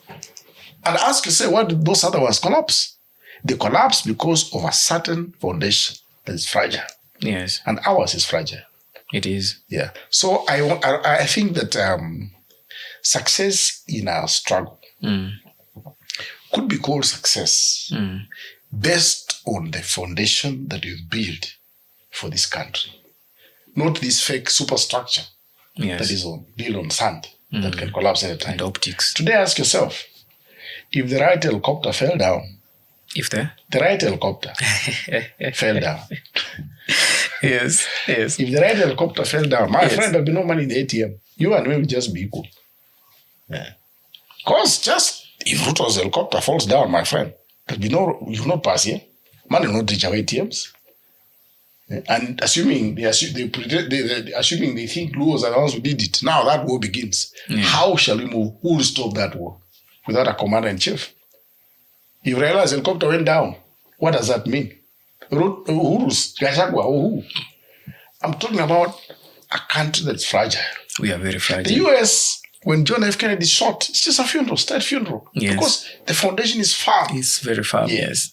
But for us, a bullet from a madman, the same way, this reggae stuff from South Africa is called. How can I forget? The prisoner. Lucky Dube. Yes. Lucky Dube was just killed by mistake. Yes. Yeah. Those guys, if they knew him, they would not have killed him. Yes. But the same thing can happen here. Oh, yes. Remember, in Migore, a shoe reached the president. Yes. So now, if something else reaches the president and he can't breathe, we have a problem. Yes. And that's Luonas. So Luos have killed Ruto, and now all the buildings, those fellows from Kibera will bring down those buildings in Nairobi. Yes. And that can go on for a few years. Yes. A few decades, my friend, is possible. How can you brag of having broad change in Kenya? Yeah, that change can be switched off by a single helicopter. That's no change. Truly, yes. I think we lost the war. Because hyenas are going to lead us for several decades if we're not careful. If the GNC don't rescue us. Yes. Yeah. This type of momentum that on the course that we are on. Huh? Yes. You're right. I hope we course correct sooner than later. So after the Albert Ojwang's death, I saw you and your other, let's call them second liberation gentlemen, led by Gitobe Manyara. I saw you guys organized a press and I could also see a bunch of mainstream media houses present to document the statement that was led by Mr. Gitobe Manyara, and it was a very firm statement indicating even the even arrest of Lagat, Mr. Lagat. Mm-hmm. I'm just curious, what were you guys hoping to achieve with this presser? And also something that I noticed while preparing for this conversation was that it looked like a very strong team coming together to say something very important. But I don't watch much news because, man, after the way things have been moving in this country, the news have become a bit doctored too much. Mm-hmm. But what caught my attention was this conversation was not posted by any of the established media houses at all. They were present, but it was not. The person who actually posted was just someone like me, who was probably present there and using his phone, because even the recording was not very good, but they recorded the entire presser. So the question was, did the presser achieve what you guys were hoping it would achieve, or, well, as usual, the government ignored every call for good anything? Yeah, I think accountability, rather. When you read the history of the world and the history of historical actors, some were changed by a verse in the Bible, just a verse in the Bible. Yes, others were changed by just a book. Mao Zedong read the change of China may have been attributed to the fact that Mao Zedong read the Communist Manifesto. Yes. That's what changed him in something else. Kind of. And the same book also, I think, happened in Mandela. Mandela was a very anti-communist person. He used to organize demos to even raid those offices and stone them. If you read the book written by some lady. But after reading that book, they changed. And of course, the same thing goes with many other utterances made by people. So for us, as a people who have been around and have been associated with efforts of change, we felt it was important to be on record and say we do not support order, the wrong order. We support an order that preserves life, an order that gives us a chance to advance the efforts towards continuous efforts in liberating humanity from oppression. We're just making our statement. Yeah. Because anyway, silence would have meant that you guys are complicit. Exactly. Okay, fair. Yeah. That's a good answer. Yeah. I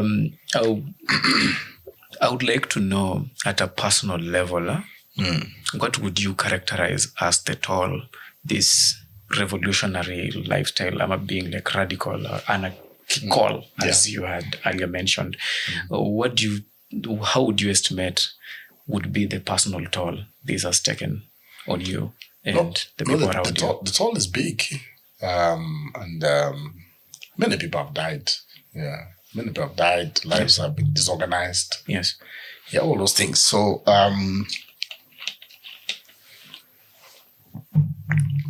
it's unfortunate that somehow we don't have a chance to bring out stories. Of casualties of the struggle.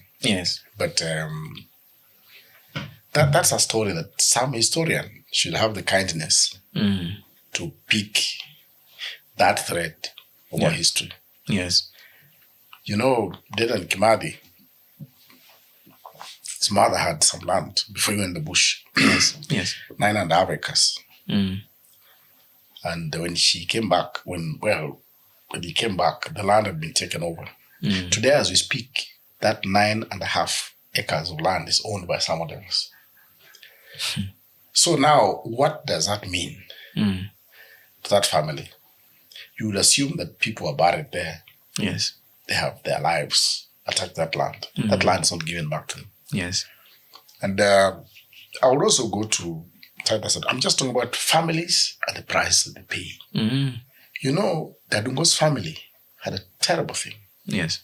This boy was a miracle in that family going to the university because they were extremely poor. Yes. When I went there, grass-thatched houses, you know, kids with shillings on their heads, walking naked. The mother was almost looking like mad, so I didn't even approach her. Then ameisha kabisa. And the father, so this boy goes there and thinks that that background from which he comes should propel him to play a positive role in righting the evils or making the country a better place. And the process is killed. And that's all that they had. And the guy stays in the mortuary for about 3 weeks. Rotten. Comes home. And it's a terrible thing. You bury him, of course, there's nobody who turned up, no politician, just special branch, no talking. And of course, they put a roadblock next to their home to check who goes there. And they live like prisoners forever. So the daughters, the sisters to Adungos decided to go to, they disappear from this country, go and get married in Uganda so that they can at least experience something different. Look at what's happened in the family. Up to now, they're there. In fact, I met a niece whose parents died, a niece to Adungos. And she was doing petty business. I supported her. She got arrested because she hasn't paid some petty loan. I've been supporting her a bit. But I'm saying people suffer. Now, this is what the father said when he was, he was about to die. Yes. He said, when I die, please, when you bury me, don't mark my grave. Don't put in the cement. Don't me and my son, don't put anything. Let it be unmarked. Let us just disappear from this face of the world like we never lived at all. Now, how can you quantify the pain of that family? Then we go running around saying, oh, we brought change. Something we brought change. Which change? What is this change which doesn't touch their lives? Do we even know where they live? Real change must right wounds, must treat wounds that exist in the bodies of our people. Yes. Now, these stupid people in power can't go there. Yes. They can't even improve. Can you imagine? There are 5 homesteads with 1 degree of a child. That degree fellow drinks a bit. I'm being an understatement. And none of them has a job. None. Not one person has a job in government. Yes. Now tell me, you see what history we leave out. Yes. So that we can feel good. If we really want to assess success and victory, let us also assess that victory against the losses that you have incurred. Yes. Now, in this particular case, there is no attention to the Adungos family. There's a devolved government. They can't employ that family. One person.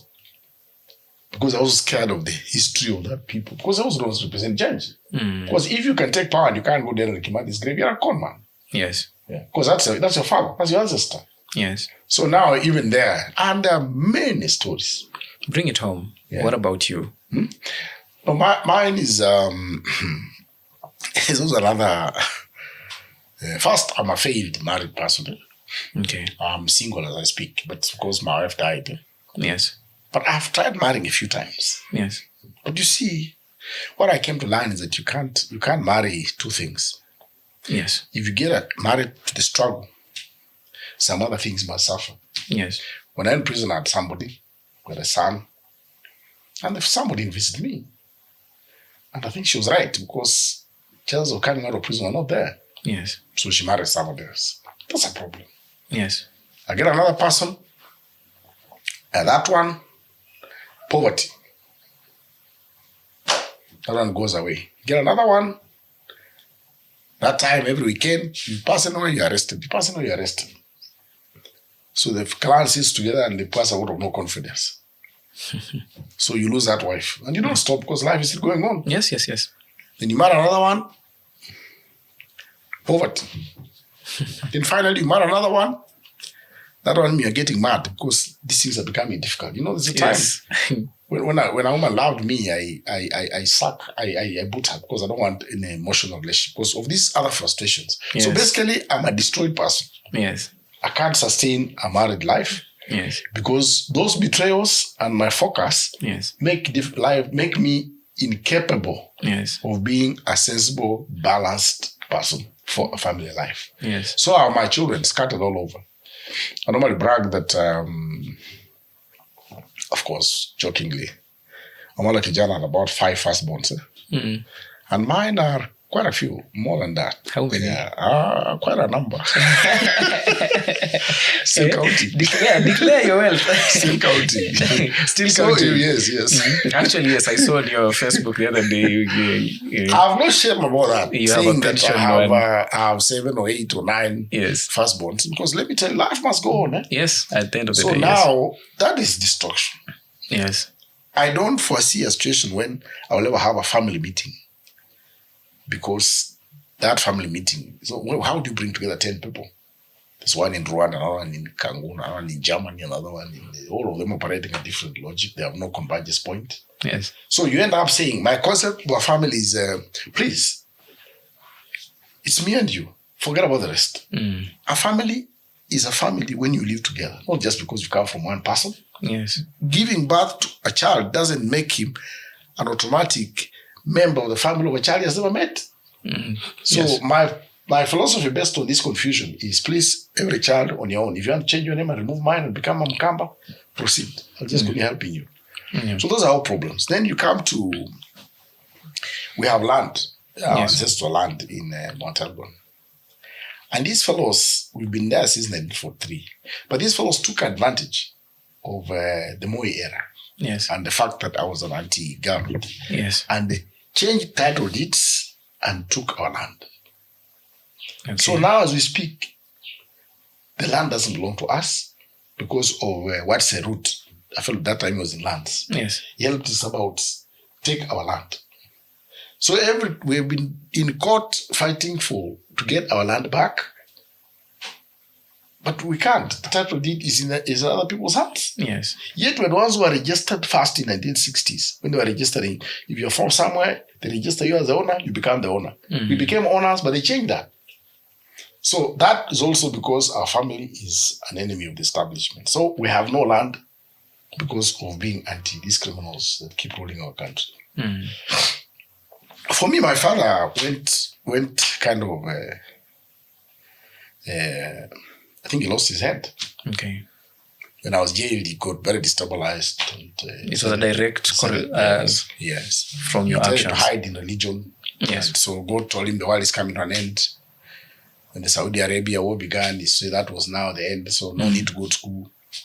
Yeah. So now I think my home is the only home that has children who have never been to class 1. Okay. Yeah. You can count 1, 2, 3, 4, 5. Who have never been to class 1. Your siblings now? Yes. Yeah. How did you make it out to be able to No, I was in prison. Okay. You know, my father stopped taking them to school because of the chaos that got in his head when I was jailed. I get it. Because like if education can give me these problems, then they can just stay home. I see your then point. The other thing he also got from Jesus Christ, his version. Yes. Is that people should not go to hospital. And because of that, my brother died, my sister died. Yeah, another brother of mine, I think he fell, broke his collarbone. They prayed, Jesus, please rescue this fellow. Jesus couldn't show up. He died. And then he married off some to for court. They died. So basically, several people died because of that challenge. Yes. Then the other challenge also was when clashes came. Of course, if you read the Kiliku report, the Kiliku report on tribal clashes, yes, I'm listed there as a perpetrator of the clashes. Okay. And it's not true, but I understand the circumstances that led to the writing there. Because everybody knew that I was going to Libya to train. So any resistance in Mount Elgon was viewed as funded and sponsored by me. Which was not true. I was in Lekmuru training. I'm not tribal at all. In any case, my mother is Kalenjin.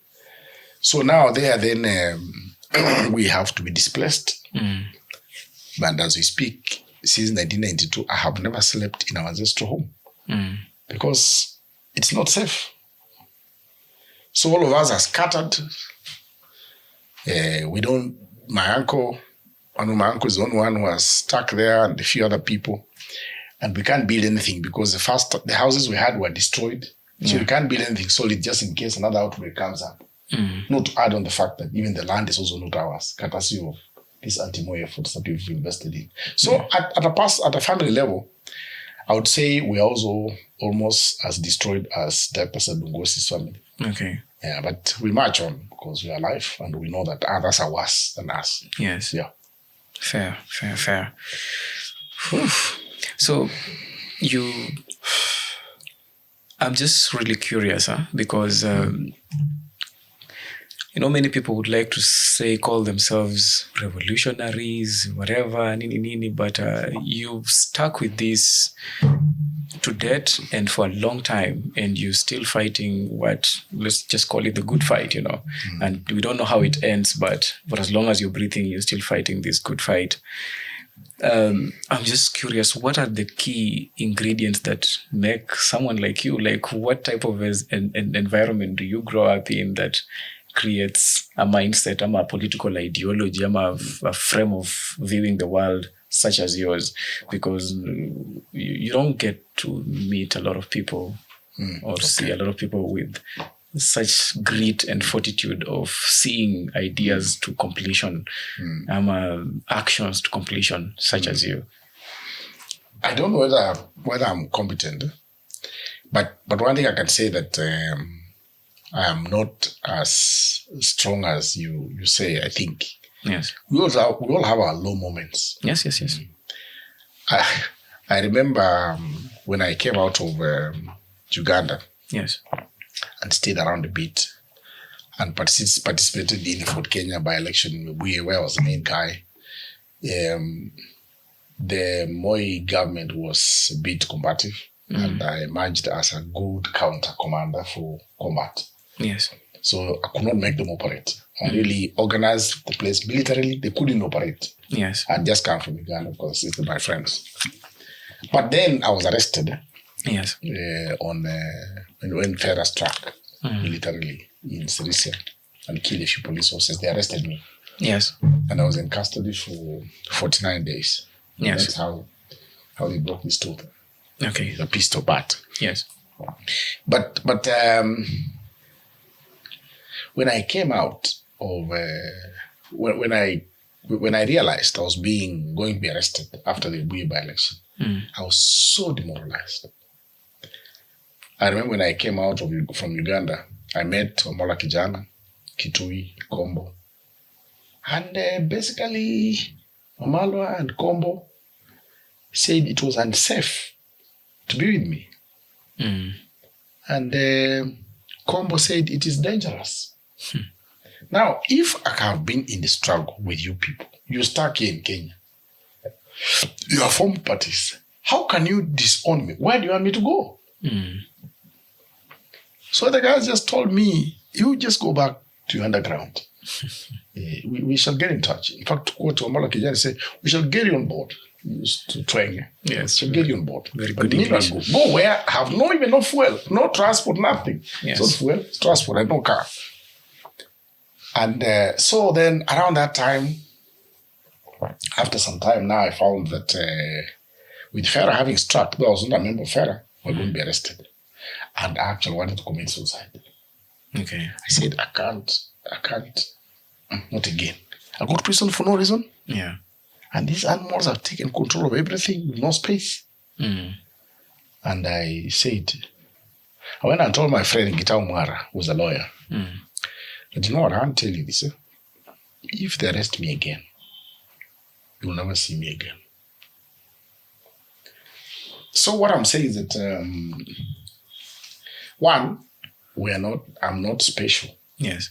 I'm also just human like everybody else.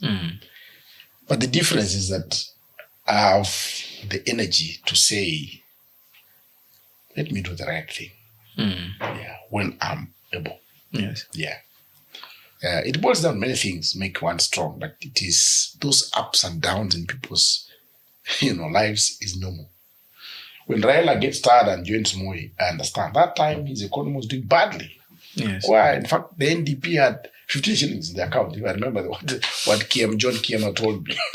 And his company was being auctioned. Yeah, Spectre. The Spectre was being auctioned. Yes. So now, look at Raila now. What do I do? He's human. Yes. Inspector collapses, everything collapses. Where do I go? Will I even be a politician? He realizes he can't. So what does he do? He joins the system. Yes. Those are moments that occur in everybody's struggle. Yes. The issue is, if others go there and come out and continue with the struggle, others go there and enjoy the comfort and disappear for Get stuck. For me, I think this is what I am.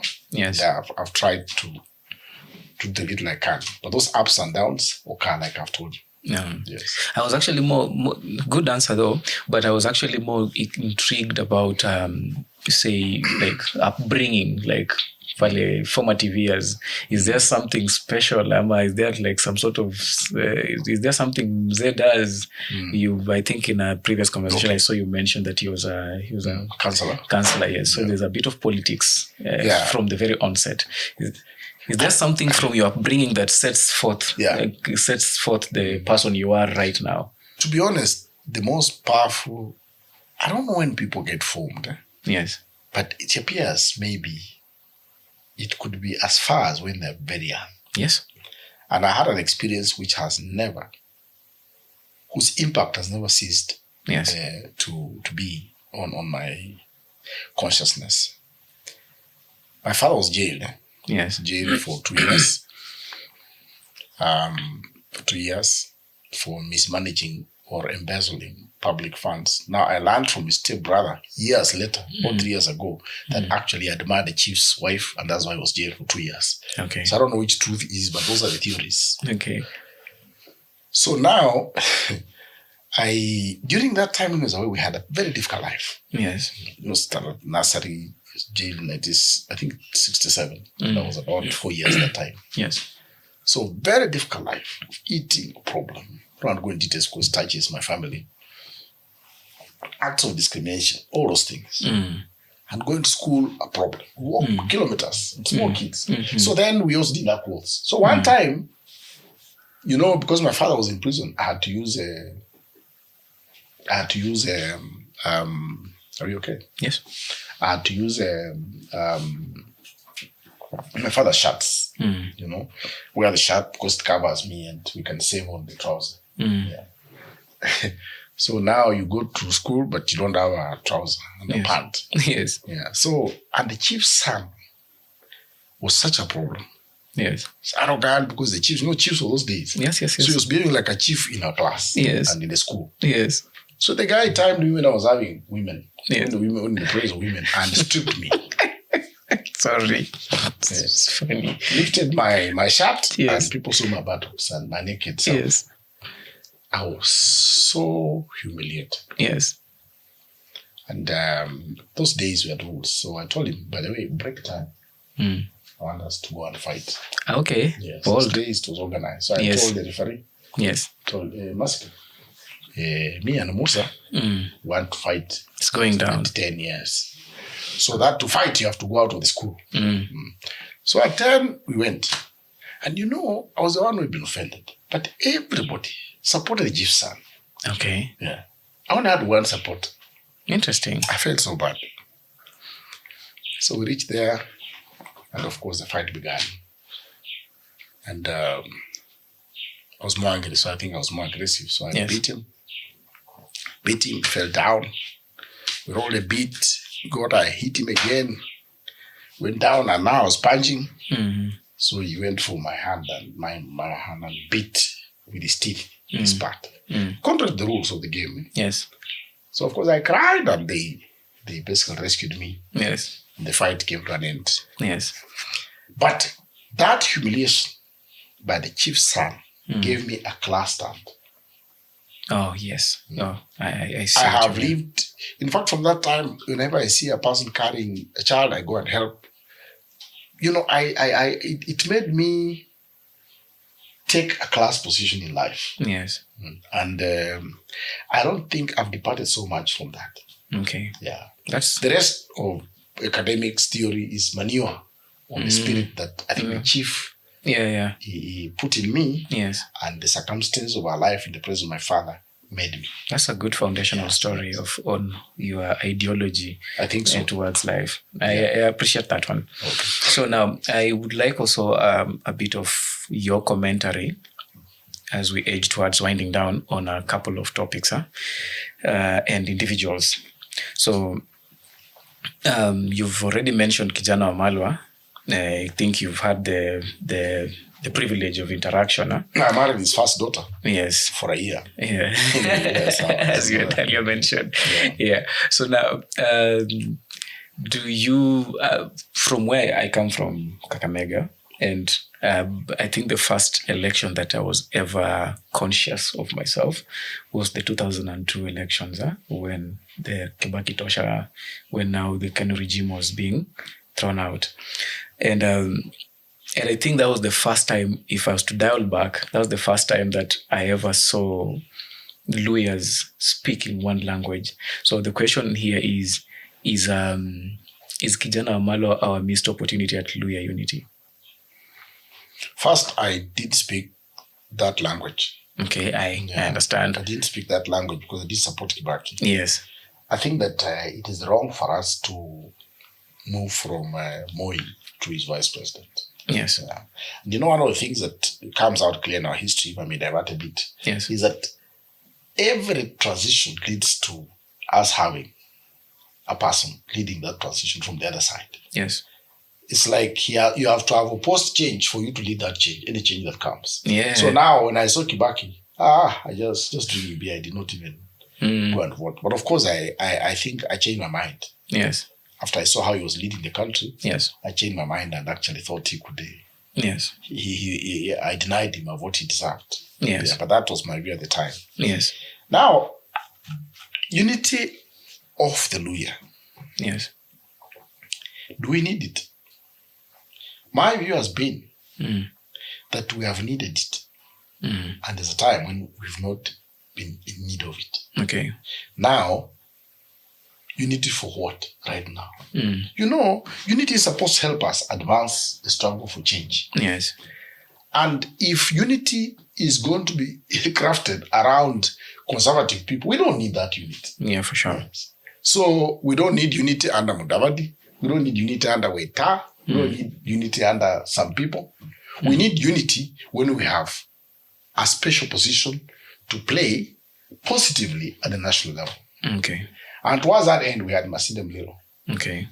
That was necessary unity. Okay. Because under him, we would have helped this country move to another step. Okay. Okay. Fair point. Now, Wamalwa also looks like, from the liberal sense, it looks like it would have maybe represented some change.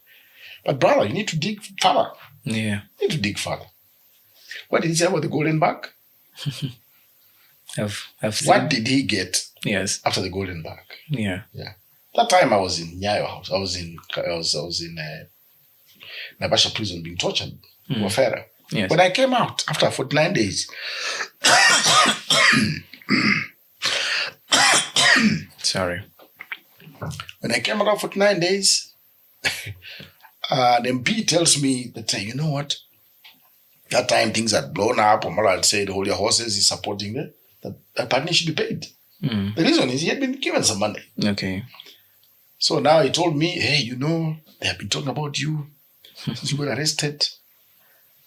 Me, I was given, I think he said 200,000. I added 180, I bought this car. It was a Datsun B12. Then some MP was given 1.2, another one was given 2.5. I think the most educated, you know him. Then another one was given 500. I think if you go there, they'll also give you some money. Yes. I said, hey, these people, all these struggle companies, they're just looking for petty money. Yes. That's how I defected from Fort Kenya now. And I went to Safina. Oh, okay. Yeah, which was protesting against that particular theft. Okay. And if you come to Wamalwa's life, up to the very last time when he was dying, Do you know the vehicles that went to pick Somalia from the airport? Do you know? No. You remember the Somalia factor? That you may not know. But after he became vice president, yes, our local leader, whom you know, yes, took Omalo's motorcade and went to pick Somalia to get this deal around whatever, so that they could make that big money which was being held. Yes. Okay? Yes. And that was an explosion that was going to show up. In my opinion, if Omalo had lasted another 6 months, yes, he was going to be pushed out of office in a very scandalous manner. Okay. So I don't think he represented the change we were looking for. Okay. But he was a very good person. Yes. Very kind. But kind with money gotten from where? That's my problem. Okay. So I think that Wamalwa was a moment in our history that we experienced some unity. Yeah. But that unity was not going to have any purpose. And was going to collapse because Wamalwa's leadership was going to collapse under the weight of acts of corruption, given the handlers he had picked. Right. The local big leaders, you know. All right. Yes. Fair point. Yeah. Governor Tembea's exploits, the Tawe movement. Governor is a DC. Tembea is a DC. That won't change. I remember he called me. I've no problem with him. I think for me, he represents. I don't want to talk like a person involved in politics. Yes. When you talk like a person who's involved in politics, you want to encourage any positive efforts. But you see, this documentation is going to be there for a long time. Yes. Yes. So the truth is this. Yes. The guy is 55 years, 56. You can't have been a person who was completely different, then turn to be somebody. Paul and Saul is a lie. Those things never happened. You can't change from Paul to Saul. That can't happen in politics. God is not involved. So I don't think that Natembea can tell us he assists being a DC. Yes. That's a DC. In fact, a PC. Yes. Cannot tell from acts of terror known. His instincts are fully formed. By then you reach 40, 50, your instincts are formed. If you must shoot, you'll shoot in a certain direction. Towards aggression, yes. So till he proves otherwise, I would want to treat him so with caution. I got to talk to him on phone. Yes.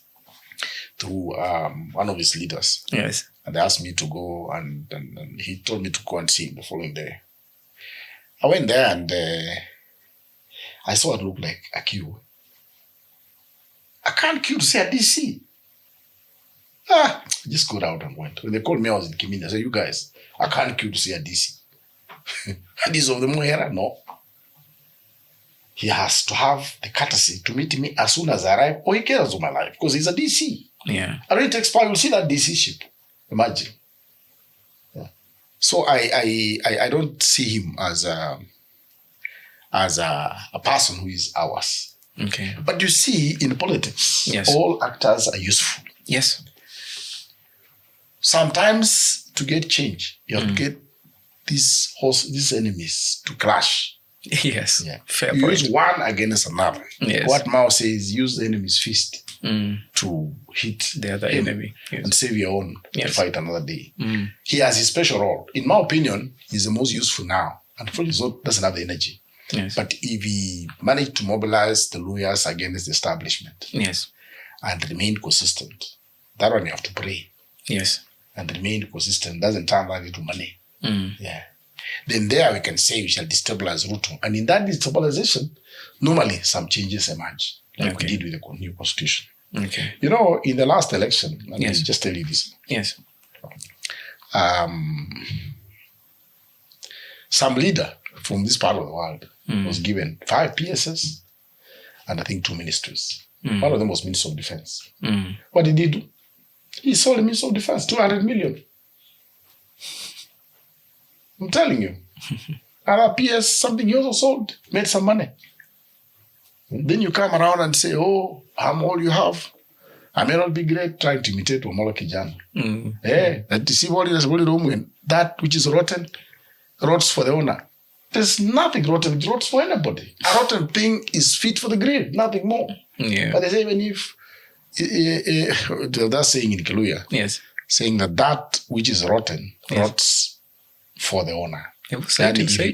Yani, normally, sibolide, Yeah. sibolera omwene. Okay. I think what they have in mind is a dead person who is rotten. It's only the brother who can handle that person. Okay. But the truth is this: a rotten thing, you don't show up, it will be buried by any means, by anybody. Yes. So nothing rots for anybody. Okay. Anything rotten rots for the grave, or the rubbish heap.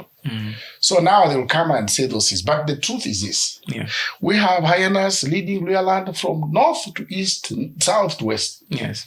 Is that the way? Yeah, with other kind of thing. Yes. So we have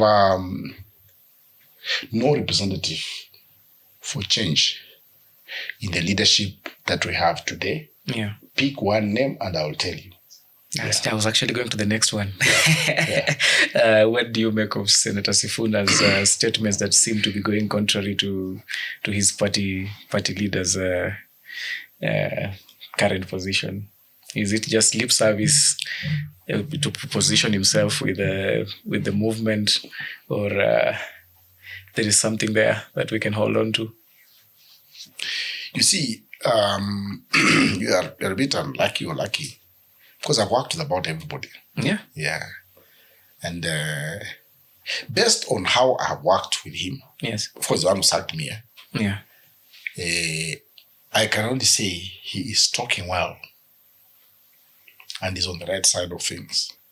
As to whether he has the DNA to sustain, I don't have proof from my relationship with him. All right, fair. Yeah, and I will say that, for example, I told them when they were interrogating me as a management committee on why I should not be sacked or disciplined. And I told them this: among the things why they wanted me out of that place was a deal that was going on involving the new secretariat being bought. Yes. I told them I have proof on video and person witnesses that there's something wrong with that transaction. Yes. And he was the chair. You know, he was sitting like this. When I mentioned that, he collapsed in his seat like that. And basically, and nobody asked me to produce evidence. Nobody asked me to produce a witness. They moved to another topic without asking me. What does that mean? It means that the energy to pursue crime has a limit. Yes. Yes. Yes. And also, I've been there. So I'm just saying that so far, I am proud of him. Yes. He's just about all we have. Yeah. But I can't delete his story. So it is a wait and see. When is the next temptation showing up and will he survive it? This is the problem we have in this country. Hopefully, maybe he's But to be honest with you, yes, he talks well. Yes. He's a very important speaker in Kenya today. Yes. But there is no talk on ideology. You know, at the end of the day, let me tell you, it is not the criticism that defines your journey. Yes. It is the recommendation. Yes. It is what you prescribe as solutions to a country's nation. Yes. That may tell us what you can be. But anybody can talk about thefts and bad and killing and everybody, but what do you recommend? That doesn't come out. Hasn't come out from Sifuna. Yes. So I would say that he's a young man growing up well. I think he's capable of changing. Yes. But that change can be either positive or negative. Okay. But I hope that he maintains the consistency that can help us, you know, have somebody guiding the younger generation as we exit from activity. All right. Yeah. This one is kama one bullet hitting 4 guys actually. They were tangular factor in the Bungoma politics. And also, if you can also just like give a short commentary on the 3 front runners currently as the table is set. That is Wangamati, the former governor, Didmas, and Mr. Honorable Tim. Yes. Yeah, it is not good to be partisan. Yes. You know, it's good to look like you are neutral. Yes. But especially when you're doing this kind of business. Yes. But that's not me.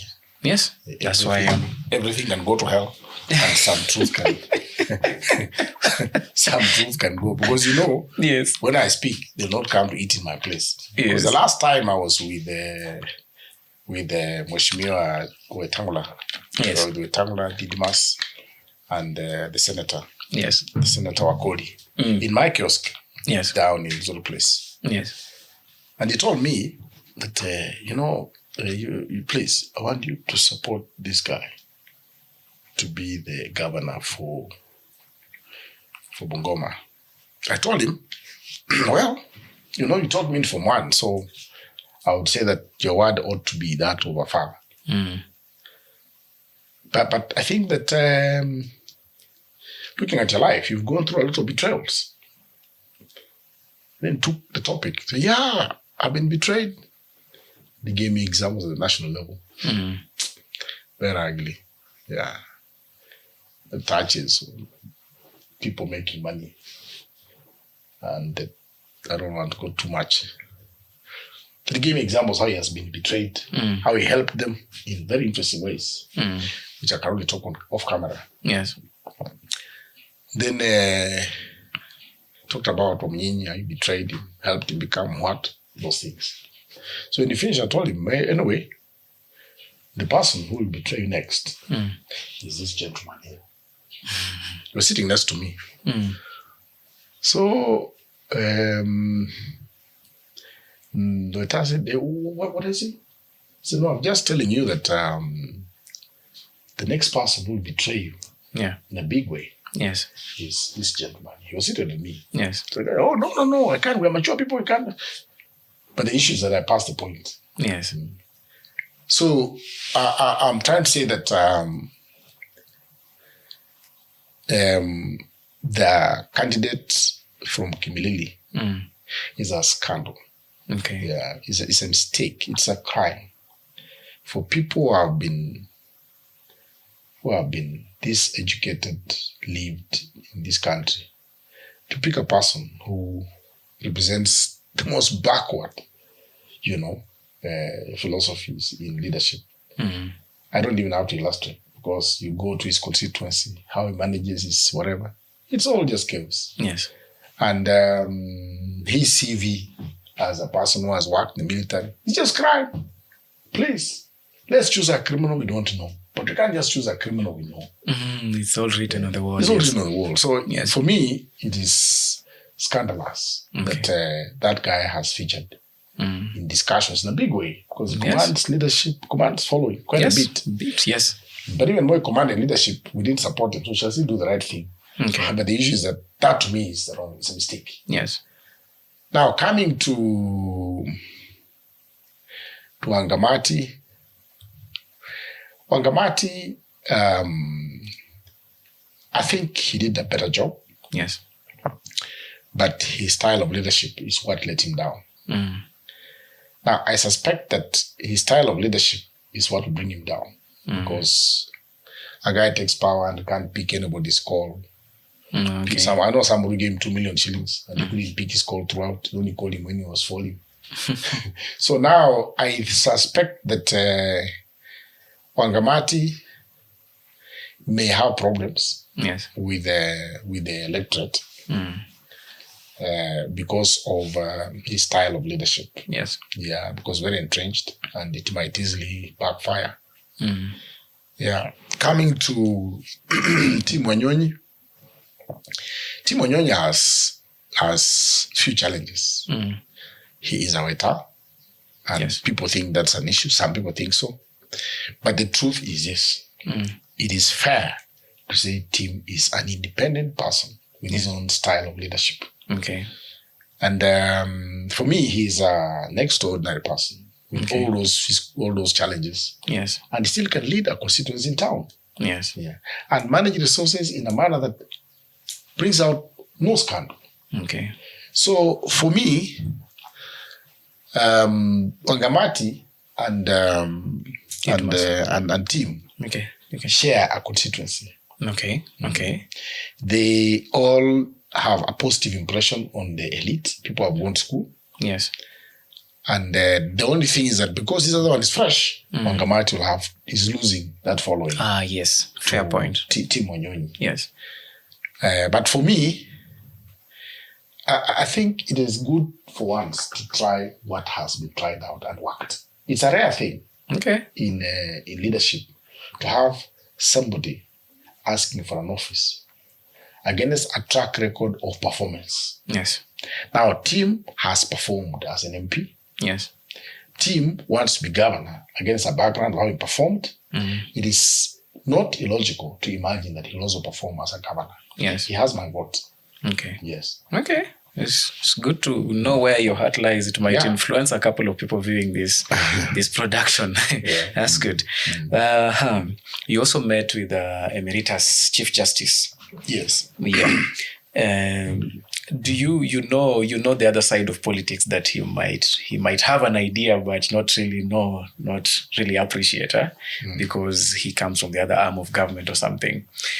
Do you think he has what it takes to actually put up a fight to the very end, or he's just ahead of his time? Let me talk about all of them. Yes. Yeah. Instead. Yes. I was in Nairobi the other day for about a week. Yes. Trying to meet all the presidential candidates. Okay. Yeah. I stumbled on at least some agent of Martha. Martha, we talked when she was in the US. Subject to some discussion. Munyoro, I know him. He was my classmate, my problem at the university. Then Kalonzo, I have known him. I don't need to meet him to know him. Okay. Maraga, I met him in his home and told him he should come and talk to people and they tell him about Bungoma. Then I also met Matiang'i in his office twice. And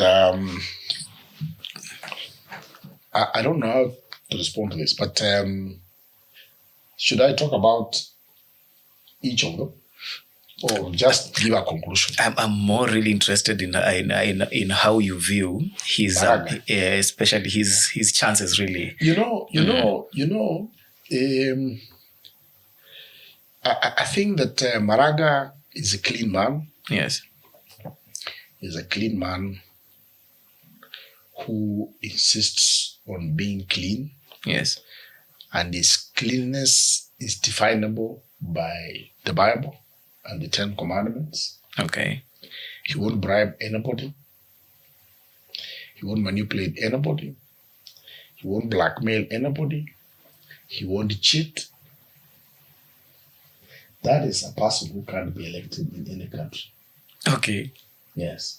Because the rules of bourgeois politics are such that since independence, every person who has occupied office has broken all the 10 Commandments. Fair. Yes. So for me, that's one challenge. Yes. Because Maraga and cheat, please. How do we run a campaign without deception? Even in football. You have to pretend you're shooting this way. Then the other guy shoot. Yes. Maraga is straight.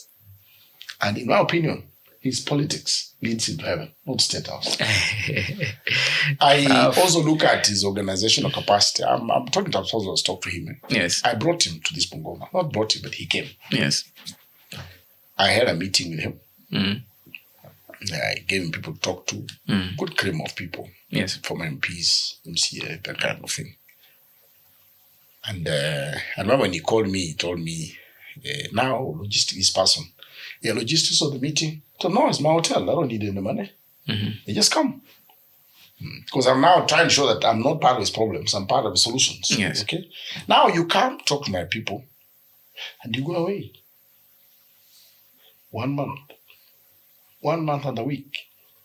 2 months. You've not called me back. And I'm not ordinary. I have been a director of strategy and political affairs in the leading opposition leader's office, Raila Odinga. Yes. If you cannot be well-mannered with me, who is willing to spend on you and call me, that's a problem. Yes. Now, I sent Akombe. Akombe, the commissioner, is one who recruited me to work for, try and engage him. I told her, please, can you call me back? I think she told him. Then he called me and told me, hey, hello, Buke, how are you? So I told him, okay, fine. I had to have a serious talk with you because I had to protest his behavior. They say, no, I'm going to a meeting, so let me go to this meeting and call you. That's about 17 days ago. He's here to call me. Oof. Now, that's a fellow who doesn't know what he's doing. You don't know what you're doing.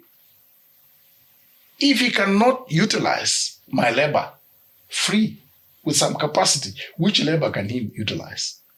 So for me, I think that he's a Chief Justice, and he has refused to cease to be a Chief Justice and become a politician. So I write him off, actually. And play the game of politics. Yeah.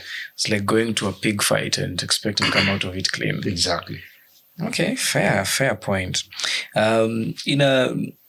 As we switch gears a little bit, in my side conversations with these guys, my director and sometimes also co-host, sometimes we do commentary episodes where we talk about some of the conversations we've had on this platform, or some of the trending issues that are happening in Kenya and around the world. Yeah. So there's a time we were having a discussion, and I remember telling him that sometimes I feel the mechanizations of not just even this republic, but the entire world is like almost like a setup. It's set up by the political class, or even the 1%ers, basically. And it's kind of even by design, some globalist agenda of sorts, the types of politics we're doing, the ones that are entrenched in a manner that just keeps the poor and disenfranchised as on the low as possible. And he was like, I don't think so. And I even threw in the church in the mix and say that even the church is complicit in this unholy alliance of just like keeping people as subjugated as possible. That was my standpoint on this. I'm just like throwing them against your ideology to see, does that hold or niko jaba? That's a very, very big topic. Yes. And calls for a lot of schooling. Okay. But I think that it's what you're saying is the truth. Okay. Yeah. Whether it is the end of the world and that's how things will be is another matter. Okay. But I think it can't be the end. Okay. Because society has gone through many experiences. First, we had a communal mode of organization, where people live communally. Yes. Okay. Then, of course, as scarcity set in of land, we had now the slave mode of production. Yes. Okay. Slave mode of production where people are bullied and that kind of thing. Yes. Then that also moved on as a lot of systems emerged from slavery. We had now the feudal system where the slaves have some place in the farm and they part to 3/4 and keep 1/3. That's the feudal system, which are most of Europe. Yes. And slightly a bit of Africa also, West Africa and Uganda. There's some feudal system where land belongs to the feudal lord, but the serfs are the ones who work, till, and surrender most of the product to the idle person. That system also developed internal contradictions that moved society to another form of organization. Okay. Of course, when new forces of production came in place, like factories and everything. Yes. So we now have the capitalist system of production. Yes. Now, what makes society advance to new forms of organization is the internal contradictions. Yes. Somehow, those internal contradictions must be resolved. Yes. The reason why we are able to talk about the inequitable distribution of land, talk about corruption, talk about misappropriation of resources, these are the things that tell you that one day society will be formed differently moving forward. Yes. So, for me, the capitalist system has a challenge in the social democracy as a first form of organization, whereby you do so much but lose so much to the state. Yes. If you're paid 600,000, it's likely they may take away 300. Yes. Something close to half. And they end up just educating people for free, because these problems you have don't exist in Norway. In fact, if you are poor, your child as a watchman goes to those academies, those very expensive places.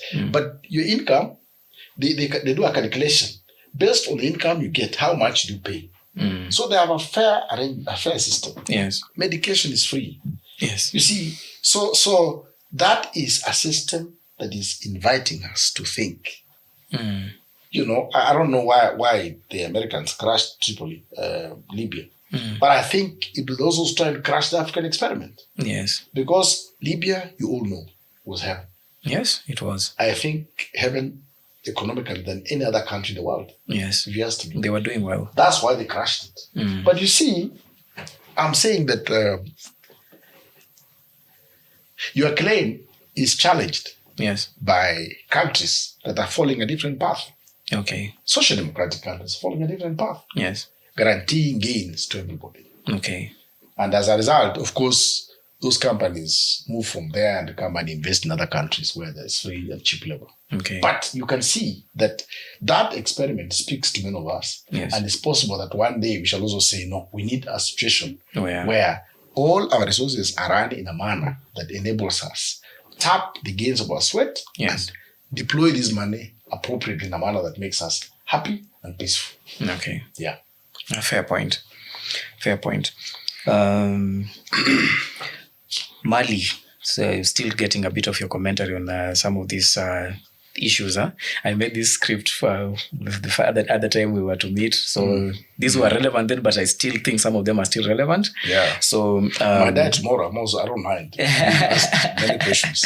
No, we hope you don't die tomorrow. No, that is compulsory. Mali, Guinea, Burkina Faso, and Niger have experienced military juntas, and now they are under some sort of military rule. They are under military rule, actually.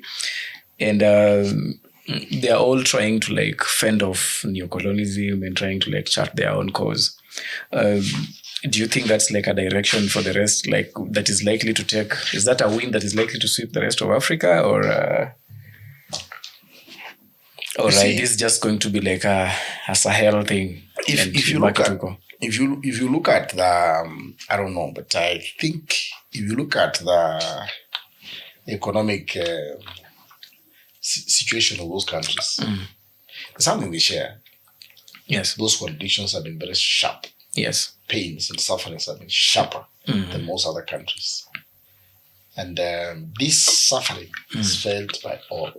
Yes. If you check globally, these countries are celebrated for their new projects by the entire globe. Yes. Meaning that there can be a global coalition that seeks to create more Malis. Okay. And Burkina Faso. Yes. So I think that these are symptoms of dispensation that's going to create alternative thinking and alternative leadership. Okay. In my opinion. All right. Yeah. If anybody took power today, we may not throw a stone on the barracks, because you'll say maybe he's like the other one. Yes. The descendant of may turn out like this. Yes. So I expect that. So new models of leadership and transitions have been demonstrated to us. We now look at them and say, "You guys, you mean you can't help us? You only do that." But if they try to take over, we shall applaud them and say, "Please, let's try this one. This other one has failed. Yes. Let's try this one." It failed terribly, actually. Yes. All right. Yeah. As we wind down, do you have any regrets in your life so far lived? It could be an opportunity not taken, an apology not given, and a relationship not fostered. Any? Just say it again. Do you have any regrets in your life so far lived? I just gave examples. It could be an opportunity not taken. It could be an apology not given, or it could be a relationship not cultivated. Just basically, generally throwing out examples so that whatever hooks. I don't know how to answer that, but how to respond to that. Yes. But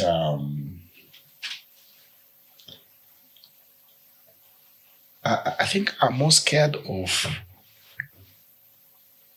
things I may do and regret than things I've done and regret. Okay. So your regrets are in the future? That's what I'm scared of. Okay.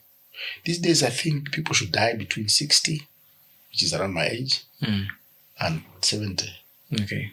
Because I think living too long creates situations that make you eat up the legacy.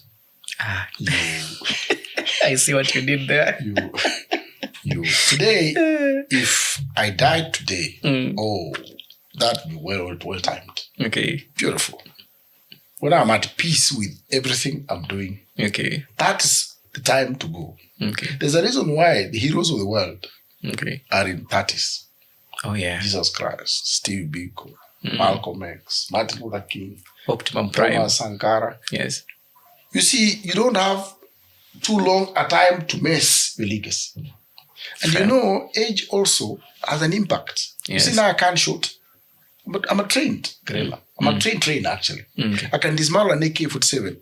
The best dismantle and assemble in 31 seconds. That was my best score. Okay. Dismantle, put it then together, cock, place it there for shooting. 31 seconds. I can't do that now. Now that impacts, I can't. The last time I took part in a demonstration in Nairobi,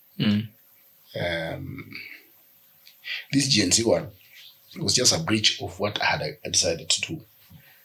I worked for Raila. You know, I used to be such a loyal person to Raila. He moves his head on the rooftop. I get out of the car. Because if the old man is exposing himself, then he should die out there first before he dies. So I get out and run with the people. So I ran and found him that he has to hide because these guys, these water people, these IBC demos, are going to spray water on him. So the guy went down. He went all the way down. The guy went down. But then they took off and left me alone. So now the GSU decided, tear gas, I couldn't breathe. I don't want to run. So, of course, I found a way out. I decided just to walk majestically towards the GSU so that I could be allowed to pass like a gentleman who's caught up in a situation. I passed. But I said no. I think I'm an old man. I should not participate in these demos again. Okay. I tried doing the same thing. The GNC, I felt bad that doing things alone, we were there. So I also went there. But the lesson I kept learning from these adventures that some things I can't do now. Yeah. Okay? Now, that impacts on how you view the world also. Yes. And for me, that may be the beginning of making mistakes. Yes. That's why the future scares me. Okay. That I may start making major mistakes. Of course, I made mistakes, but not that I can regret in a big way. Okay. Yeah. But the future is what scares me. All right. I've seen old men. Do you know them? Beginning to write history, becoming disgraces. Please, you should have died earlier. So macabre. So macabre. You've touched a little bit on your children earlier. And sorry. I'm not sure okay, I think you mentioned the relationship with them is not that really good. But again, the question was formulated without the knowledge of this, what you just said. But then I'll try ask it anyways. Would you be proud if one or all of your children professed your type of political social view of the world? Would you like if any of them came up and you saw yourself in them big time? Would it be a moment of scaring you, or would it be a moment of attaboy, good job? You see, when you read this book written by John F. Kennedy, yes, called Profiles in Courage, yes, he talks over every parent cheering the child, the children playing football well. None of them wants them injured, but they enjoy the football. But they don't want...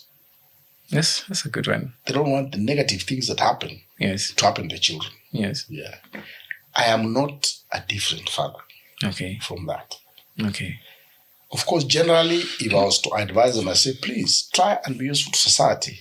But please, don't do this because here I got injured, which means I'm limiting them. Yes. I can tell you that the reason why my son is in Rwanda, my son is in the African Leadership University. It's called Garang. He was born when we were burying. The day we were buried John Garang is the day he was born, so I call him John Garang, the African way. The reason why he's in Rwanda is because I want him to grow, evolve, without suffering the injustice of not having a degree, because I don't have a degree.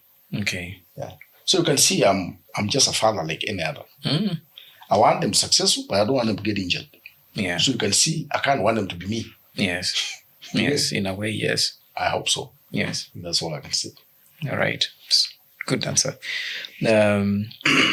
You also mentioned that you lost your wife. That was, I think, in 2022, right? Yeah. I think Konisha kujua hiyo wakati. So on the first book that was being...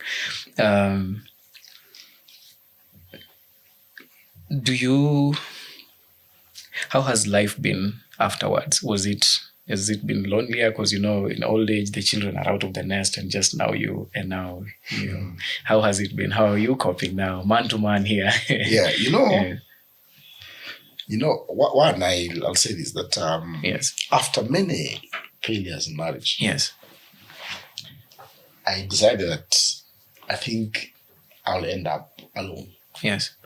Because one, I don't qualify to be a good husband. Yes. Based on the many hurdles and my commitments, I won't qualify. So I stumbled on someone called Chelubet, the person who persuaded me, Isaac Ruto, to support Raila. And I used to go there and meet him for discussions. And he had a small room. Kericho Tea Hotel is his. He had a small room that was his. When you go to visit him, if I was not sleeping, so it was 7 sickly. But you see, he says, "Bray your peanut, and you let a chai, let your meat pie," those things. And he's ordering. Then when his shoes are brought, then I realized, this guy has no wives. So now, what takes care of him and his family is his hotel. Okay. So I decided I have to do hotels. Okay. So that I can cater for the absence of family and the care. And let me tell you, in my kiosks, I live like a king. They bring me food up the bedside. In fact, better than what our food do. Okay. And call me sir and go away. I sleep on a bed I don't prepare. I don't prepare that bed. Okay. My clothes, I don't know where they are washed for. Of course, I'm get lost because I wife will take care of them. But in this case, everything is taken care of me. If I feel thirsty at the 3, the watchman is there to go and bring me a Coke. Yes. So that plan I set up to ensure my comfort in loneliness when I age. Yes. I am okay. What about the companionship though? In the kiosks, that one it's a topic you discuss with mature people. Ouch. I can't talk to children about that. Call your father, we shall talk about it. Double later. So now, you can see, this is something I prepared for. Yes. I have a kiosk here. I have another kiosk up there. Yes. I have 2 kiosks hired in Uganda. I'm with my son. Yes. All those, and I'm doing something in Kilifi. Nice. I've seen in your socials. Yes. Now there, I'm trying to secure this old man who thought he would end up alone. Yes. Okay? Yeah. Now, coming to the role of my wife. My wife, we were married by circumstances. Okay. It was not my choice. At least that's clear. It may have been her choice, but it was not my choice. Okay. Because she came into my life when I had given up. Okay. Yeah, but somehow, in this world, you let circumstances determine how you live. Yeah. If it rains, you must get out of the ground. So you can't really say you have total control. So she got in my life, and I think we're living well. Yeah. But then there we were. I found myself on the track I had foreseen, which is living alone. Okay. Yeah. And she gave me another firstborn. Okay. Sawa, nimeacha nitakuconnect na babangu muendeleze hiyo topic. Hiyo nimeachia hapo. All right. What is there is one question here I like asking people. So normally I've captured when you umesema tu very well that people should die like probably around 60s, 70s when they are still their faculties are still kicking. Yes, so I usually ask most of my guests what is their frame of mind at around 70 years, but mostly I've been having a lot more youthful guests. Even your friend Mr. Adela, Mr. former CC, we had him and I even asked him the same question. But seeing as you are already in your 60s, I can't ask you about 70s. It's Nikesho. So I'll stretch away. Yes, so I'll push it to around 80 or around what is, if God grants you good health and a slightly longer life and you're at 80 years, what is in your mind? What are you thinking? What are you hoping for yourself and maybe for your children or your country? I don't know. Just 80 will be a mistake. Okay. Because doing what? Too much. I think, I don't know.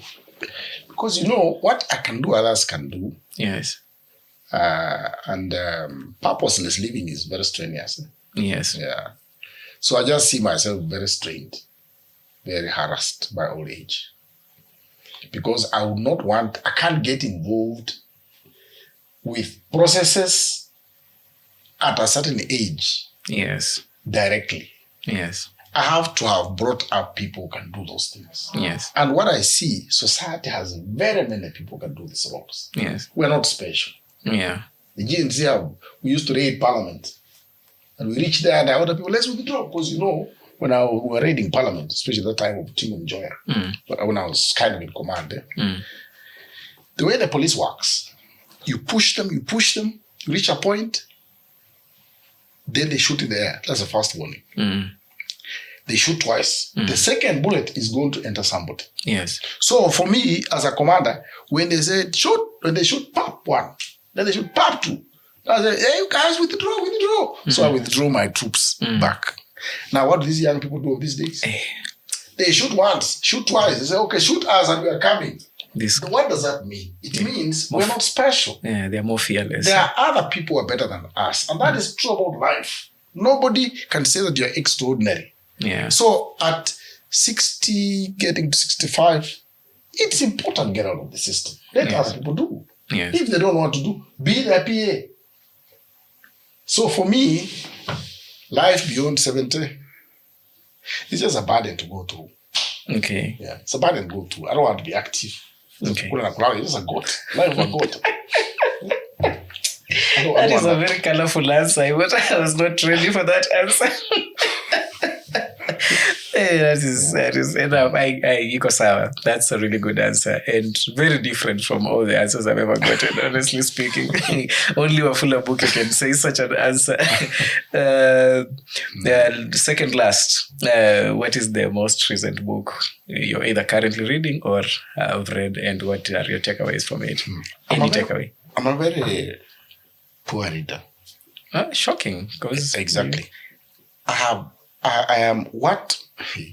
I'm a poor reader. You know what a poor reader is? A person who reads, and when you pick ideas from that book, you want to implement them. Oh, okay. That's me. Yeah. Every good idea stumble, I feel, how can this find space in my operations? Okay. So I used to read very hard because that time I was full-time involved in implementation. But when I started being aged out and finding myself into a relevant corner, reading became boring. Okay. Because I said, I read about this. What do I do after that? Okay. So I think that the motivation to read has lowered with the reduction in my potential to participate in political processes. Yeah. Which was my preoccupation. Okay. Now, the last book I tried to read or read was about I think it was on Trump. Trump, the Trump life. Yes. How he was attempting to take State House. The wife didn't like it because thought the guy was going to be chaotic. And he also didn't have hope. So he said, don't worry, this will be over by this time. Basically, I was trying to read this to understand how I would also be useful to Raila Odinga when he captures power. The other book I read was Obama and those things of State House. Yes. And the one I'm trying to read is by this Robertson. This guy was the campaign manager for Obama. Okay. Because in this coming election, I'm going to be involved by one of the devils. Okay. Whom I find being a lesser devil than the rest. Yeah. Okay. Yeah. That's good. Last one. Are you a beer or whiskey person? I am a beer person. To be specific, Guinness. Okay. It's my drink. Guinness is almost bordering to whiskey. I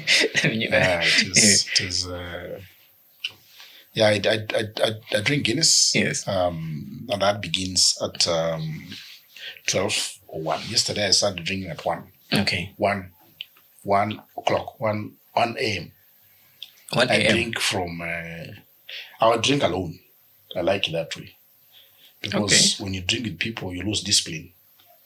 But when you drink alone, you are disciplined. So when I'm in my workspace, I drink alone as from midnight or 1 o'clock. Okay. Yeah.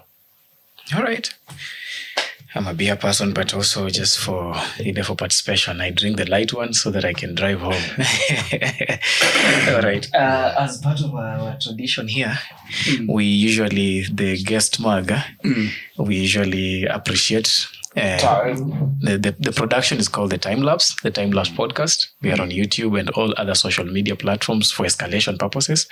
And anytime we have our guest and they get to use our mug as a token of appreciation for them sharing the story with us, we give them that mug and tell them asante sana. Okay. If you ever partake in breakfast, because this one will break one day. We will tutajikaza. You don't sound like the person who this is the last time you're having your set. Your insights are very profound and they're quite good.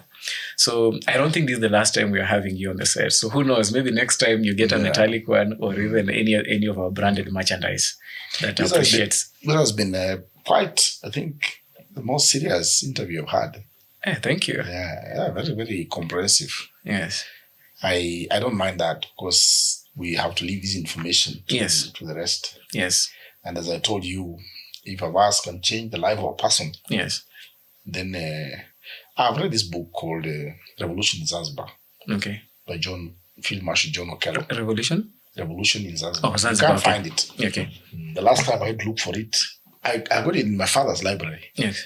But it got lost. Then when I went to Zanzibar, I looked for it in the streets and I found it. All right. Yes. It's just on the streets, they're not in the bookshops. Because they are bad books according to Tanzanian view.